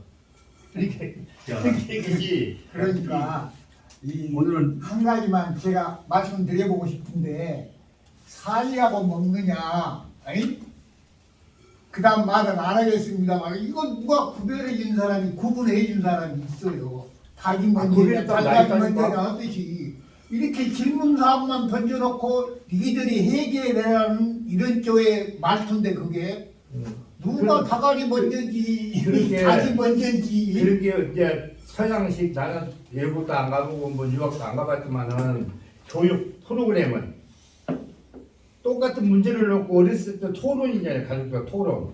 나는 이렇게 보고 너는 이렇게 보고 상호를 인정하는 거예요. 근데 우리는 내가 이렇게 있는 떼딸 사람이 보면은 내 권위로서 야 이 새끼야 지금 정치도 그렇게 하지 않아요. 그러니까 그 토론이라고 하는 것은 문제를 놓고 내 지식이라든가 내 경험에 의해서 나는 요거를 이렇게 생각하고 우리 상대를 인정해 토론이 되지 않아. 우리는 토론이 되려면 그 안 된다고요. 토론 주제가 되는 기초 공부가 필요하니까 그 진도 나가야 한단 말이요. 그것은 공부해요 이제. 아까 해야 할 것이 뭐냐면 79페이지 묵줄에서 허기를 했지만 그 문제로 가는 데 있어 앞에 목양인에 관련된 78페이지부터가 중요하니까 속도를 내서 78페이지, 79페이지 80페이지까지 딱 몰아붙여갖고 이 시간을 좀 때워야겠습니다. 그래서 진도로 안 나가면 또 공부 안 돼. 그치? 묻어. 대안이 없으면 진도 나가란다. 예. 빨리빨리 보겠습니다. 목양인적 책임감. 목양이라는 것은 다시 말하면 명생이를 길러야 할 주인은 누구한테 있어? 목장 주인한테 있죠. 지도자의 책임자 혹은 임금의 책임이라 뜻으로 생각할 수가 있고, 다른 말로 하자면 바로 말해 왕도의 길이라고 볼 수가 있겠습니다.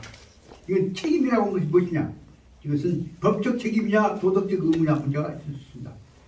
목양인의 책임감에 관해서 요약해 보자면, 일대 대유 맹자께서는 한 시대의 큰 스승이었던 맹자께서는 주도나를 설도나를 어디를 하든지 또 무엇을 말하든지 무엇을 말하는지 항상 그냥만 말하고 생각하고 사니까 지난 배운 거 아니야? 그때에 관해서 이제 시작을 어디서부터 하냐? 평육이라는 땅을 가졌다고. 재변성 평육. 그래 돌아다니다 보니까 평육이라고 하는 다른 나라하고 경계선 변성이요. 북과 경계선 쪽에 있는 조그마한 성이 있다. 성이라고 하면 조금 작은 도읍이죠. 그런데 거기에서 평육에 도착하셔서 맹자께서는 우나 증경 대부가적 이 양해왕적인 노 방법을 갖고 항상 언제든지 맹자는 가시면 학술 토론에 관한 방법론을 써서 그렇죠. 그때 맹자께서는 또 뭐냐면 나는 주었다면 잡았단 말이에요.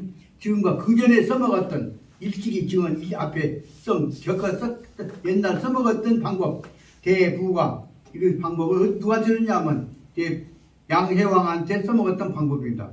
그래갖고 그거 토론을 시켰던 거예요. 이 양해왕한테 써먹었던 노 방법 옛날식 방법을 가지고서 그 평육 장관 평육을 담당하고 있는 장관 국가 권한을 쥐고 이게 군수란 뜻으로 생각해서 있잖아요.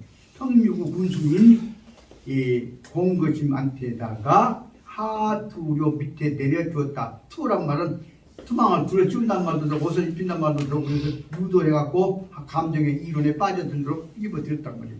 그 인용해서 그 논리에 들어오도록 끄집어들었단 말이에요.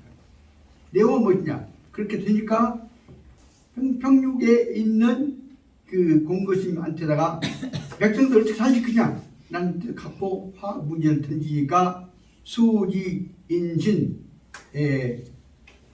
그 끄집어들이는 데에 따라서 인신을 끄집어든 거지. 인신 따라서 어디 갔냐면 도 제왕 제나라 임금이 말려 들어왔다 말이야. 그리고 말려 들었는데 그 사람들 어떻게 하냐면 그 둘과 그렇지만은 제왕과 공거심은 제왕이나 공거심은 나쁜 뜻이 아니라 언제든지 그 맹자의 암시에 걸린 것이겠죠. 공거심과 맹자는 위인 사람 대비 어떤 사람이냐 그러면 환산 후도 마음씨가 넉넉하고 환산 생각하기는 좋은 방향으로 후도로 이 사람들은 생각해 왔던 사람들이에요. 맹자님이 물으면 거기에 맞은 좋은 뜻으로 대답을 해왔단 말이에요. 좋은 뜻으로 후도로 생각해 와서 이 맹자님이 한 대로 걸려들었다. 능지착 내가 이걸 잘못했구나. 착각을 잘못 생각한 것을 발견해내고 그 다음에 능인착 잘못 생각했다는 사실 솔직히 그날 잘 몰랐습니다. 솔직히 자기가 몰랐다 무식이라는 얘기를 해갖고 다시 말하자면 이건 맹자님은 작전에 다 말려들었다 그 말입니다. 그 구체적인 예를 들어보겠다. 그래서 맹자는 적의 목양인적 비유 이러한 백성들 다스려야 하는 사람이 백성을 명생이로 생각한다면 명생이 잘 갖춰야지 백성 잘 갖춰야 한단 말이에요.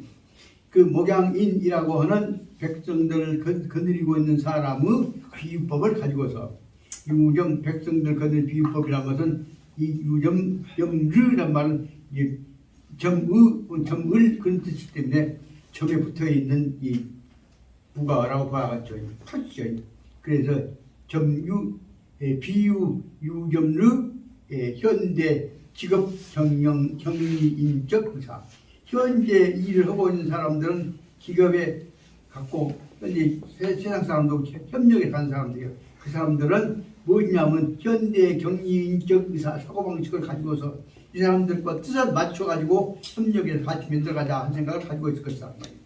그래서 평육에 있는 이런 사람들이 바로 말하자면 좋은 뜻으로 이 맹자님이 그런 방법에 걸려들어갖고 우리도 협력해서 해 나가야 한다는 뜻으로 해석해 나간 것으로 생각이 듭니다.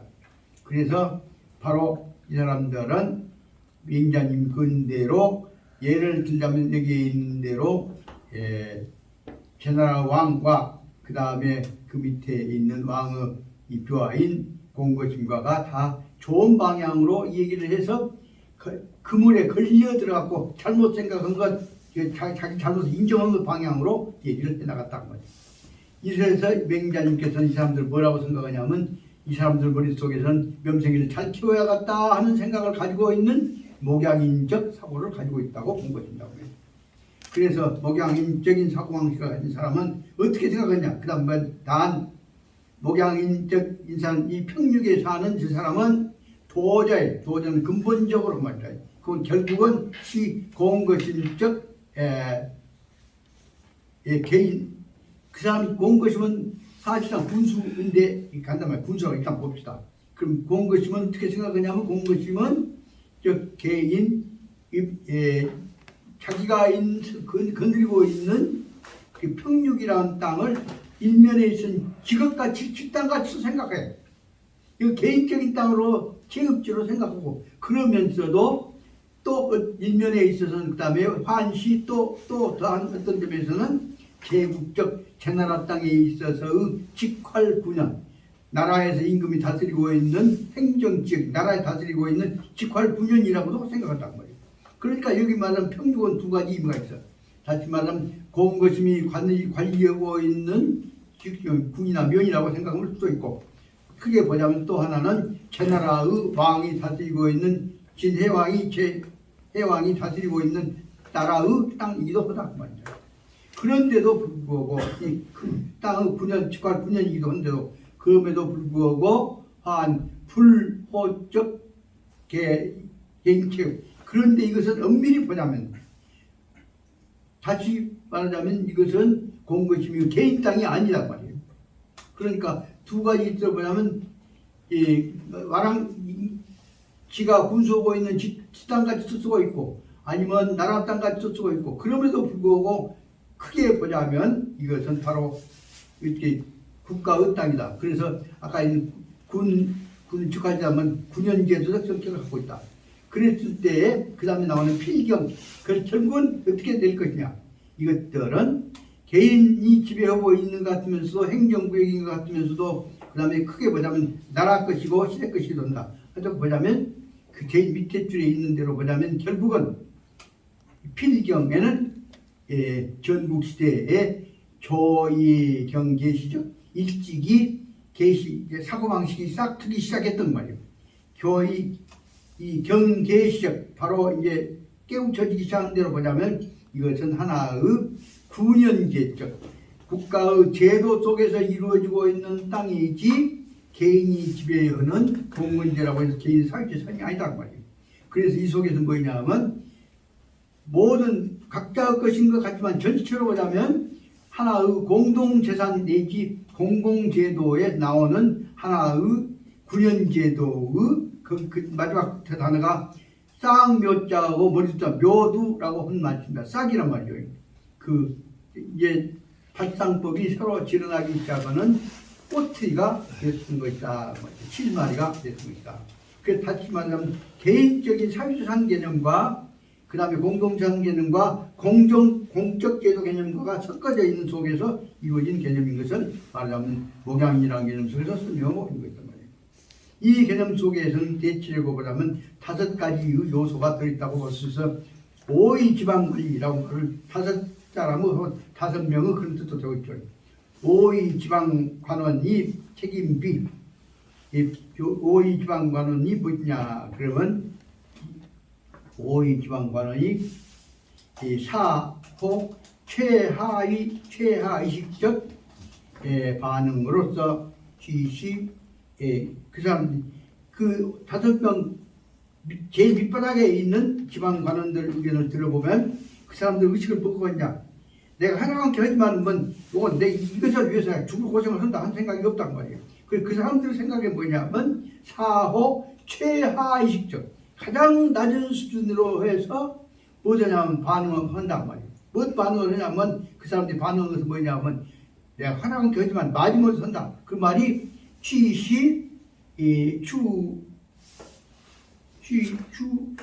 추사 책임. 그 사람들은 뭐냐면 가능하면은 추사라는 말은 추로 말이야 테러이드 퇴사 책임이다. 난 어쩔 수 없이 하지만은 내가 헌치기 하지만은 내가 근본적으로 해결 못해요. 라고 해서 퇴사 어쩔 수 없이 그 사람들은 퇴사 책임을 가능하면 퇴사를 회피한단 말이에요. 빠지는 방향으로서 반응을 하고 있는 사람들이다 말이에요. 그러니까 여기서 목민관 속에서 제일 밑바닥에 있는 하급 관리자 세가 뭐냐면 내가 지금은 밥만 먹고 못 자고 먹고 가서 내가 책임질 것이냐. 그 다시 말하면 공동체적인 책임감을 그 사람들 별로 안 가진 사람이란 말이에요. 그 말은 다시 말하면 앞에 얘기했던 공고심과는 근본적으로 다른 사람이란 말이에요. 그 사람들 어떻게 하냐.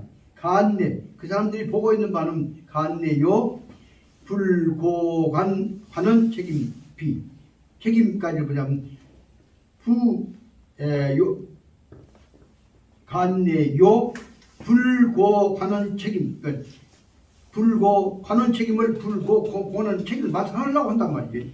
하려고 않는단 말이지. 그 사람들은 뭐냐면 그 사람들 한 태도를 보니까 뭐냐면 5-5명의 태도를 관리 태도를 보니까 그 사람들은 불고관한 책임을 비는 힘쓰다 노력한단 말이에요. 그러니까 관원 책임은 관원으로서 책임을 안 지려고 하는 방향으로만 하고 있는 것으로 보인다 그 말입니다.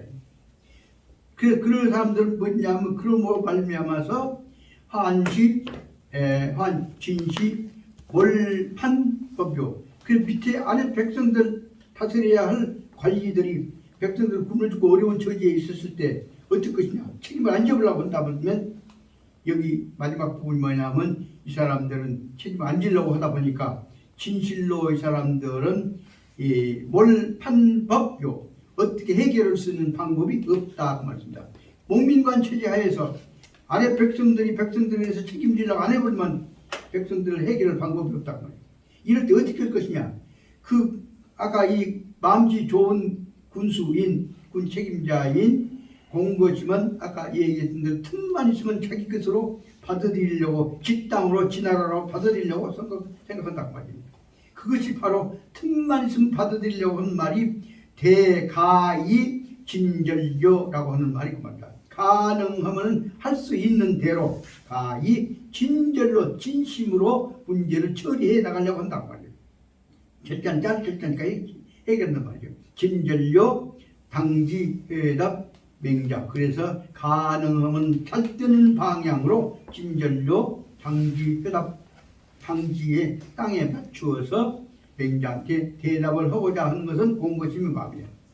그런데 그 백성 다스리고 있는 관리들은 틈만 좀 빠져보려고 한다. 그 말이 틈만 있으면 가능하면 좋게 해결하려고 하는 공고심의 말이 그 다음에 나와 있는 말입니다.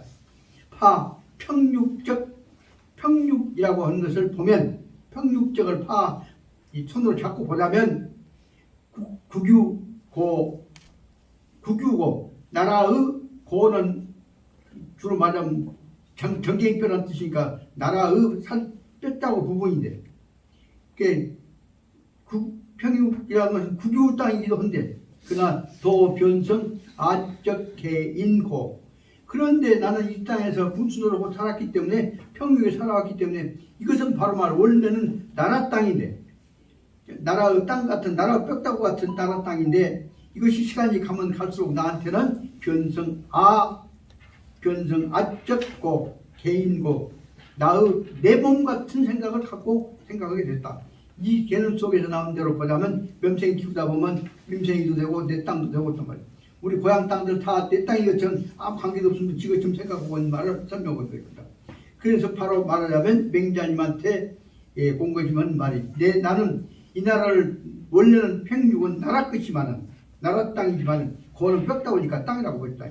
나라 땅이지만은 그러나 시간이 가면 갈수록 모두가 다 변성 아적 개인고 내 땅 같은 내 몸뚱아리 같은 땅으로 내 변성 바꿔져 왔다. 그랬는데도 변성고 했는데 그런데 저양 재능유 간경 이런 말 간경 이런 말 노력을 다 한다 최선을 다 한단 말이에요. 그래서 나는 이 군수를 하기는 안 하는 관계없이 나는 이 땅을 바로 내 몸뚱아리 같이 내 것 같이 누구든 다 그러죠. 자기 고향을 위해서 관직이 이끄는 간에 자기 고향을 위해서 재능 유 간경 내 간경 이런 말은 정성을 다한단 말이에요. 이것을 위해서 내가 가는 말을 갖다고 힘쓸 간자도 되고 경자도 노력을 경자고 되고 나는 이 땅을 위해서 차례차례 하다 보니까 내 몸같이 내가 받들게 됐단 말이에요.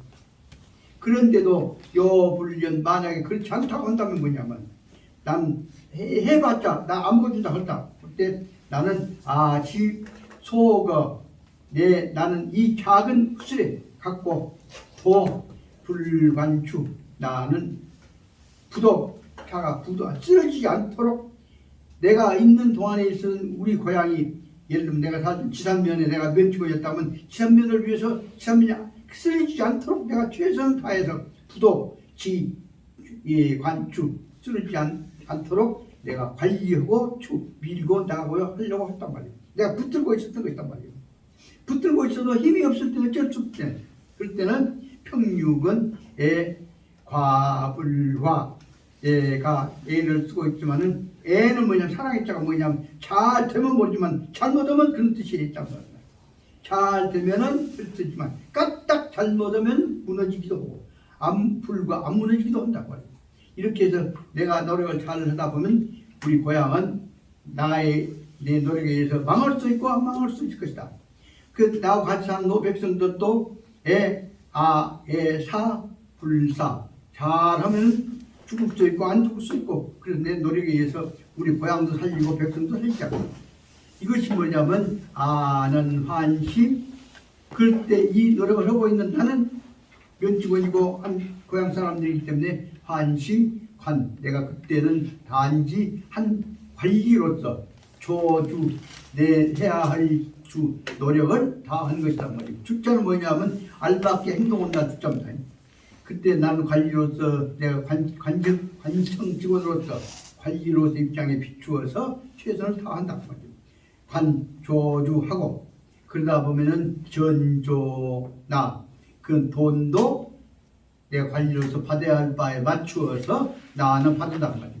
그래서 세금도 받을 건 받고 줄 건 주고 나는 적어도 고향을 위해서는 제도를 떠나서 고향과 내가 한 몸뚱아리가 된 것 같은 마음으로 내 정성을 다한다는 뜻을 설명하고 있는 것입니다. 이럴 때 다시 말하면 아래에 있는 작은 공무원인 공고심이 이렇게 할 때 공고심한테 그 정치를 주고 있는 사람 누구냐 그러면 공고심 무게에 있는 임금인 제왕이란 말이에요. 제왕은 어떻게 하는 것이냐? 제왕은 사호 병 불인이 자기 취시제국적 소유자. 제왕이라는 사람도 이런 상황 속에서는 또한 어떻게 하냐면 병무심 불인 자기는 또한 인정하지 않는단 말이에요. 이것을 취시 제국적 소유자 제왕인 자기가 제왕은 내 땅이다 내 것이다 라고 생각을 하지 않는단 말이에요. 그래서 자기가 다시만 제나라의 왕의 소유자로서 인정하려고 하지 않고 그 제왕이라는 사람은 왕도에서 왕이라는 사람은 뭐냐 그럼 소유자로서 인정한 것이 아니라 그 다음에 여기는 제국적 소유자로서가 불인이 소유자를 인정하려는 것이 아니고 근근에 다만 개 피 위탁자 내가 어쩌다 보니까 우리 할아버지 징자람 때부터 받아갖고 나라 내가 왕을 맡았을 뿐이지 이것은 내 것이 아니다 라는 뜻에서 나는 뭐냐 단지 다만 어떻게 보다는 자식으로 태어났고 손자로 태어나갖고 그 땅을 명색으로 관리하면서 관리해야 할 위임을 받은 자라는 뜻으로 설명한다. 그래서 여기서 말하자면 제나라 왕이 아무리 봉건주의라고 할지라도 그때 못된 왕들은 지 것이 지 맘대로 썼지만 그때 그 고대에 있을 왕들은 바로 그 사람이 자기가 소유자라고 스스로 인정한 것이 아니라 내 것이라고 인정한 것이 아니라 나한테 맡겨 있으니까 내가 잘 관리를 해야 한다는 사람으로 인정한 것이다. 그것이 근근시 개피 위탁자, 나한테 맡겨졌으니까 맡긴 위탁을 받은 자일 뿐이다라고만 생각했을 뿐이다. 그렇기 때문에 여기서 말하자면 취상 이렇게 말하자면 보이기에 상한 생각 보이는 거죠. 이것은 곧바로 맹자한테는 뭐냐면 비유의적, 맹자가 비유한 대로 보자면 나의 목양인 멸쟁이 새끼를 몇 개 낳았으니까 멸쟁이를 잘 살리면서도 필요할 때 잡아먹긴 하면서도 멸쟁이 새끼를 키워서 관리해야 한다고 하는 사람이다. 그 목양인이라고 하는 목양인과 같은 일량 목양인 모습으로서 행동을 해야 한다는 모습으로 보인다. 그렇기 때문에 아까 제나라의 임금이 소유자가 아닐 뿐만 아니라 자기는 위탁을 받은 사람만이 아니라 더 나아가서는 그 안에 있는 대로 맡겨져 있는 명생이 때, 즉 백성들에 대해서 잘 관리하고 키워나가야 한다고는 목양인과 같은 어떤 책임을 맡은 자라고 생각을 하게 된 것입니다. 이것을 갖고 얘기하면 아까 말한 권리자인 대로 주체인 왕인 동시에 책임자까지 연결시켜서 보자면 전체로 보자면 책임자고 의무자고 혹은 권리자, 관리자고 라고 하는 어른이고 그것을 연결시켜 보자면 이것을 전체로 결합시켜서 놓은 것이 우리 셋째 줄에 있는 대로 이와 같은 것은 대개 전체를 결합해서 말하자면 취시 대개 요약해 보자면 주나라 때에 있어서 즉 초기에 중국의 고대 초기에 있어서 춘추 시대의 제일 처음에 있어서 있던 주나라 때에 있어서 전기에 나라를 다스렸던 사람들 왕이는 무엇인데 어떤 왕이냐 귀한 사람 신분 왕이라고 하는 신분을 가진 귀족적인 사람인데 단지 뜻을 받들어야 할 주체는 뭐있냐 밑에 있는 멸쟁이 새끼들 뜻을 받아야 한다. 그래서 멸쟁이 새끼들 뜻을 받들어서 멸쟁이를 먹여 살린다 뜻에서 보자면 멸쟁이를 주인으로 모신다. 그래서 이 사람들이 고대의 초기에 있어서 귀족 민주 정치적 유풍을 가지고 있었던 사람이라고 볼 수 있는 것이다. 이 내용 속에는 그러니까 당시 이 말씀 속에서는 맹자는 뭘로 보냐 하면 봉건적 권력적 지배자로서가 아니라 그 속에서는 윤리적인 요소와 전통적인 요소와 현실적인 실존의 고통까지 따라다니는 책임감과 고민과 의무를 연결해나가는 말하자면 고대의 초기에 있어서 주나라 때에 있어서의 백성을 주인으로 모셔야 하는 의식을 가지고 있는 백성 존중하는 정치의 유풍 속에서 이루어졌던 사람이라고 설명하려고 한 것이 바로 말하면 고대에 있어서 목양인의 개념 속에 들어간 것이라는 것을 설명하고 봐야겠습니다. 우리 2시간 빨리빨리 한다는데 그 다음 부분에 79페이지 본문까지는 끝내고 역사를 간단히 쉽게 설명할 수 있을 걸 생각합니다. 그래 보자면 그 뜻은 뭐냐? 그러면 그 여기 말하는 목양인의 지위는 뭐냐? 그 지위는 위치는 뭐냐면 요모기정 백성들을 잘 다스려야 한다는 것, 멸쟁이 새끼를 잘 관리해야 한다는 것에가 책임이 있는 것이다 하는 것을 설명하고 있습니다. 여기 제 기위 아까 목양인 혹은 왕이라고 하는 고대에 있어서 본건 영주 취위는 뭐냐? 제 지위는 요모기정 그 멸쟁이 때를 잘 다스린다고 하는 것이다. 그 모기정이라는 것이 뭐냐? 멸쟁이 때 굶어죽지 않게 잘 다스린다는 뜻이 지가 그런 갖고 필요에 따라 잡아먹고 이 마음대로 호강하는 것이 아니다. 그 말을 설명하고 있는 것이 여기서 말입니다. 그런데 잘 다스리기 위해서 최선을 다해야 한다는 것을 설명하려고 하고 있습니다. 맹자가 위, 지와, 왈, 지와라고 하는 그 부하, 직원, 내지 여기 말하자면 지와 뜻 보자면 제나라의 대부니까 지금 사무관 이상에 있어서 관리죠. 관리를 불러서 지와를 불러서 여기 있다. 지와는 개미 R을 어쩌고 뭐 하지만 그 치였고 저 지와라고 합니다. 지와를 불러갖고 말하기 뭐냐면 차지 사 영구 이천 사사 하는 시인데 이 얘기를 들으니까 너는 자가 그대는 그대가 자지사 영구라고 하는 땅의 영도지 영은 아까 지역이 있잖아요. 땅을 다스리고 있는 지역의 영구 땅을 쉽게 말해 즉 읍제니까 읍장 자리를 그만두고 말이요. 지사란 말은 여기 사는 사지겠단 말이에요. 그 사람 자네가 영구 땅의 읍장 자리를 사퇴를 하고 그 다음에 이 사사 임금님한테 가갖고 그 정책자문을 하랍니다라고 했다고 하는데 그러니까 영구를 그만두고 임금님 밑으로 옮겼다고 하는 얘기를 난 들었는데 사하에는 그럴듯하다 그 말이다. 괜찮은 생각했다. 잘했다. 그런데도 그런데 예, 명장님 말씀드렸습니다. 위기 가히 언냐 그것은 당신이 해야 할 것이 뭐냐면 가히 언냐 임금님한테다가 국가 정책을 진언을 한다는 뜻이가. 그래서 여기서 말하는 언냐 밑에는 뭐냐면 아까 얘기했던 대로 사사 임금님 밑으로 사사로 가려고 했다는 말을 들었단 말입니다.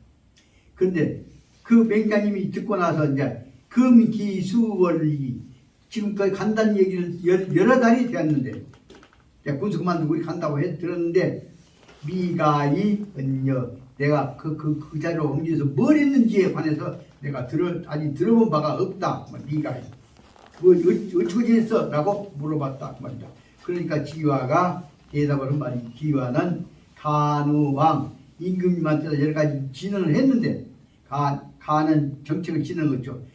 지화가 임금님한테다 왕한테 간을 했는데도 이 불용 그 말을 임금이 받아들이지 않았다고 합니다. 그래서 몇 번 해보다 안 되겠으니까 치위신 여기 치위는 뭐냐 사편하고 그만둔다 돌아왔단 말입니다. 치위는 다시 돌아왔단 말이다. 치위신 다시 아까 공직자를 놔두고 그 자를 이제 여기 신은 뭐가 떨어졌으니까 일반 백성으로 돌아왔단 말입니다. 백성으로 돌아와서 치위신이 돌아왔다 말을 그 얘기를 돌아왔다고 하는데 그 말을 제나라 사람들이 그런 얘기를 듣고 나서 한 말이 죄인들이 소위 위지와 즉설이 이 얘기를 들으니까 지화한테 가서 임금님한테 정책 진언해라 그렇게 충족을 해서 그리 가기 아까 얘기한 대로 사사로 가기로 거기까지 얘기를 들었는데 이것은 누구냐 그 맹자가 호치를 했기 때문이라는 것을 알기 때문이다. 소위 지화를 위하여서 임금님한테 가서 사사 정책 진언관이 되라 하는 얘기를 한 것은 이것은 참 잘한 일이다. 그런데도 소위 자위 그런데 지화한테는 가서 나라를 진언해라 그러고 당신은 뭐냐 그 말을 지금 제나라 사람들이 맹자가 지화한테 가서는 정책 진언하고 해놓고 자기는 한 말도 안고 있다. 맹자가 지화는 시켜먹고 자기는 한 말도 안고 있다 하는 얘기를 갖고 지금 비판하는 얘기를 하고 있는 겁니다. 그러므로 자기를 위하여서는 아무것도 무엇인가를 해야 할 텐데 즉 무엇을 했는지에 대해서는 소위 차위 자기를 위하여서는 무엇을 했는지에 대해서는 즉 부지야 내가 들어보지를 못했다 그렇게 지나라 사람들이 말했단 말이에요. 지나라 사람들 알기에 지화한테는 이렇게 해라 그러면 저는 자기는 어쩌거나 행동에 관한 얘기 안 했다 그 말을 들었단 말이에요.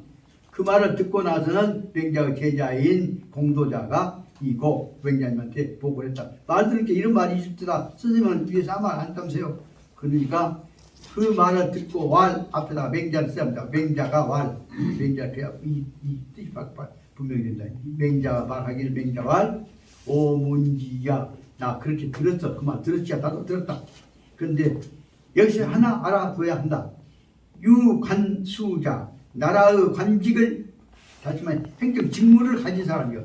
직무를 가진 사람은 부득이 직접 그 직책을 나라로부터서 일을 맡았다가 그것을 할 일이 없다고 한다면 부득이 직접 그 자리를 해야 할 일을 못 받았다고 한다면 어쩔 수 없이 그러면 부득직기 그 직책을 못 얻었으면 그러면 그 자리를 떠야지. 유언책자 나라에 대해서 정책을 진언하기로 했던 사람이 부득기 언즉 그 말을 듣지를 해야 할 정책에 관해서 요 문제 연구해봐. 그래갖고 그 정책을 받아야 할 텐데 그 자리를 정책 진언이 안 논다고 한다면 그럼 그 자리를 정책 진언을 못 할 바는 그 자리를 떠야 한다고 말이야. 그러므로 나는 뭐냐 이제 바꿔보자면 저 얘기는 아까 지화에 관한 얘기는 이 맡았으면 지화가 하든지 말든지 했는데 나는 어떻게 그냥 아는 무관수 내가 지켜야 할 관직 자리도 없어. 또 아는 무언책이야. 나는 정책 진언에 관한 구체적인 요청을 받은 바도 없어. 그러니까 나는 관직도 없고 정책 진언도 받은 바가 없어. 그런데 그렇게 되면 내는 여기 내가 진퇴 갈 것이냐 물러갈 것이냐. 진은 나간단 말고 정책으로 나간다는 것이고 퇴는 물러간단 말이고 아는 그러므로 진퇴에 관해서는 기 불작작연 유여유제 나는 이쪽에 관해서는 지휘하고는 달리 나는 정책에 관해서 행정 직무에 관해서도 지휘하보다는 내가 좀 자유스럽지 않냐. 작작이란 말은 자유스럽다, 여유가 있다, 넉넉하다 그 말이에요. 그러니까 나는 내가 아직도 정책을 뭘 진행할 것이냐에 대해 생각해 볼 수 있는 기회가 있기 때문에 아직도 내가 더 연구해 갖고 좋은 정책 진행도 좋은 행정 수행도 하려는 기침을 하고 있고 그럼 나는 그동안에 쉬어야 할 거 아니냐. 그런 뜻을 설명하고 있습니다. 이쪽에서 보면 쉬어야 할 것이 무엇이냐 하는 문제를 가지고 그 내용을 더 자세하게 설명한 것이 79페이지 제 밑에 줄에 있는 대로 보자면 제 밑에 줄에 있는 대로 무관진퇴 시기가 없어갖고 오고 갈 데가 없다고 할 때는 어쩔 것이냐. 그만둬버린 것이 아니라 유여지 자기가 정책이란다거나 행정기에 관해서 연구를 해가지고 더욱 큰 책임감을 가지고 무엇인가를 해야 할 것이다. 이것을 위해서 제일 큰 책임감을 가지고 해야 할 일이 바로 뭐냐.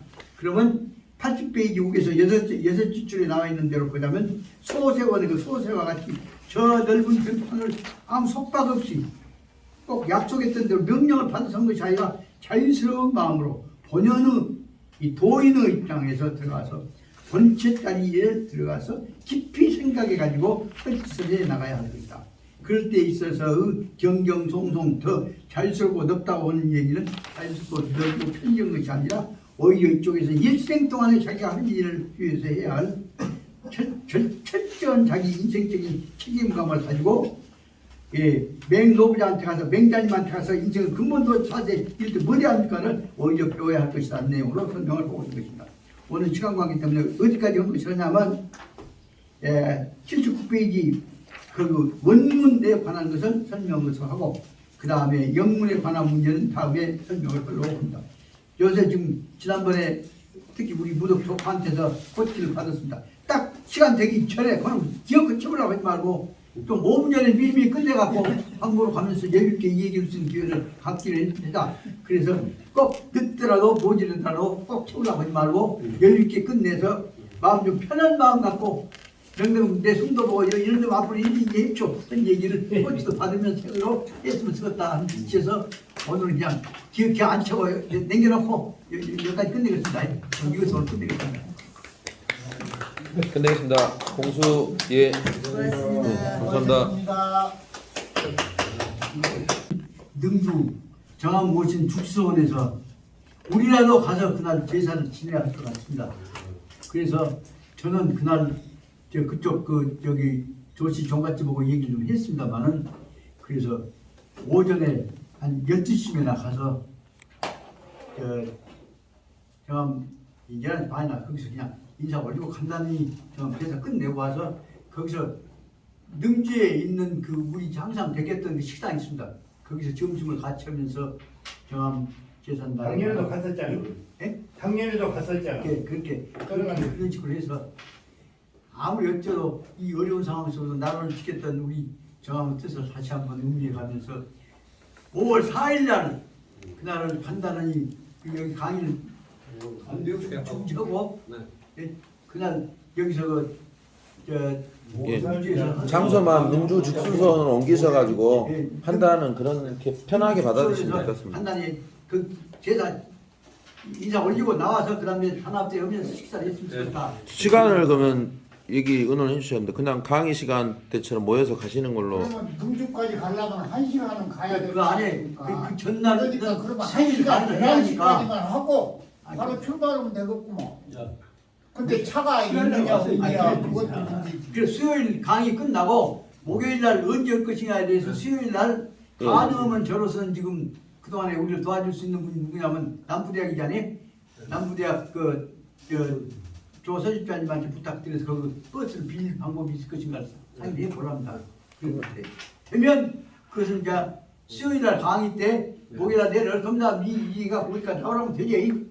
대충 그렇게 계획을 수요일 세웠습니다. 날 하루 전에 가르쳐줘야 잊어버리지도 예, 않아요. 그렇게. 수요일날 수요일날 강의 끝나고 내일 순다 얘기하니까 그렇게 하시 바라고. 예. 여러 거 가르쳐주면 잘 모르잖아. 그냥 목요일 강의는 능주 즉수선으로 간다. 이 정도만 오늘은 그까지는 인지하시고요. 너무 복잡한 게 예. 하여튼 매주 수요일 목요일 날은 강의를 하는데 예. 수요일 날 강의가 끝나면 목요일 날 할 것을 가르쳐 주라고 말이에요. 예, 그때 한 번 더 자세한 거 말씀해 주세요. 예.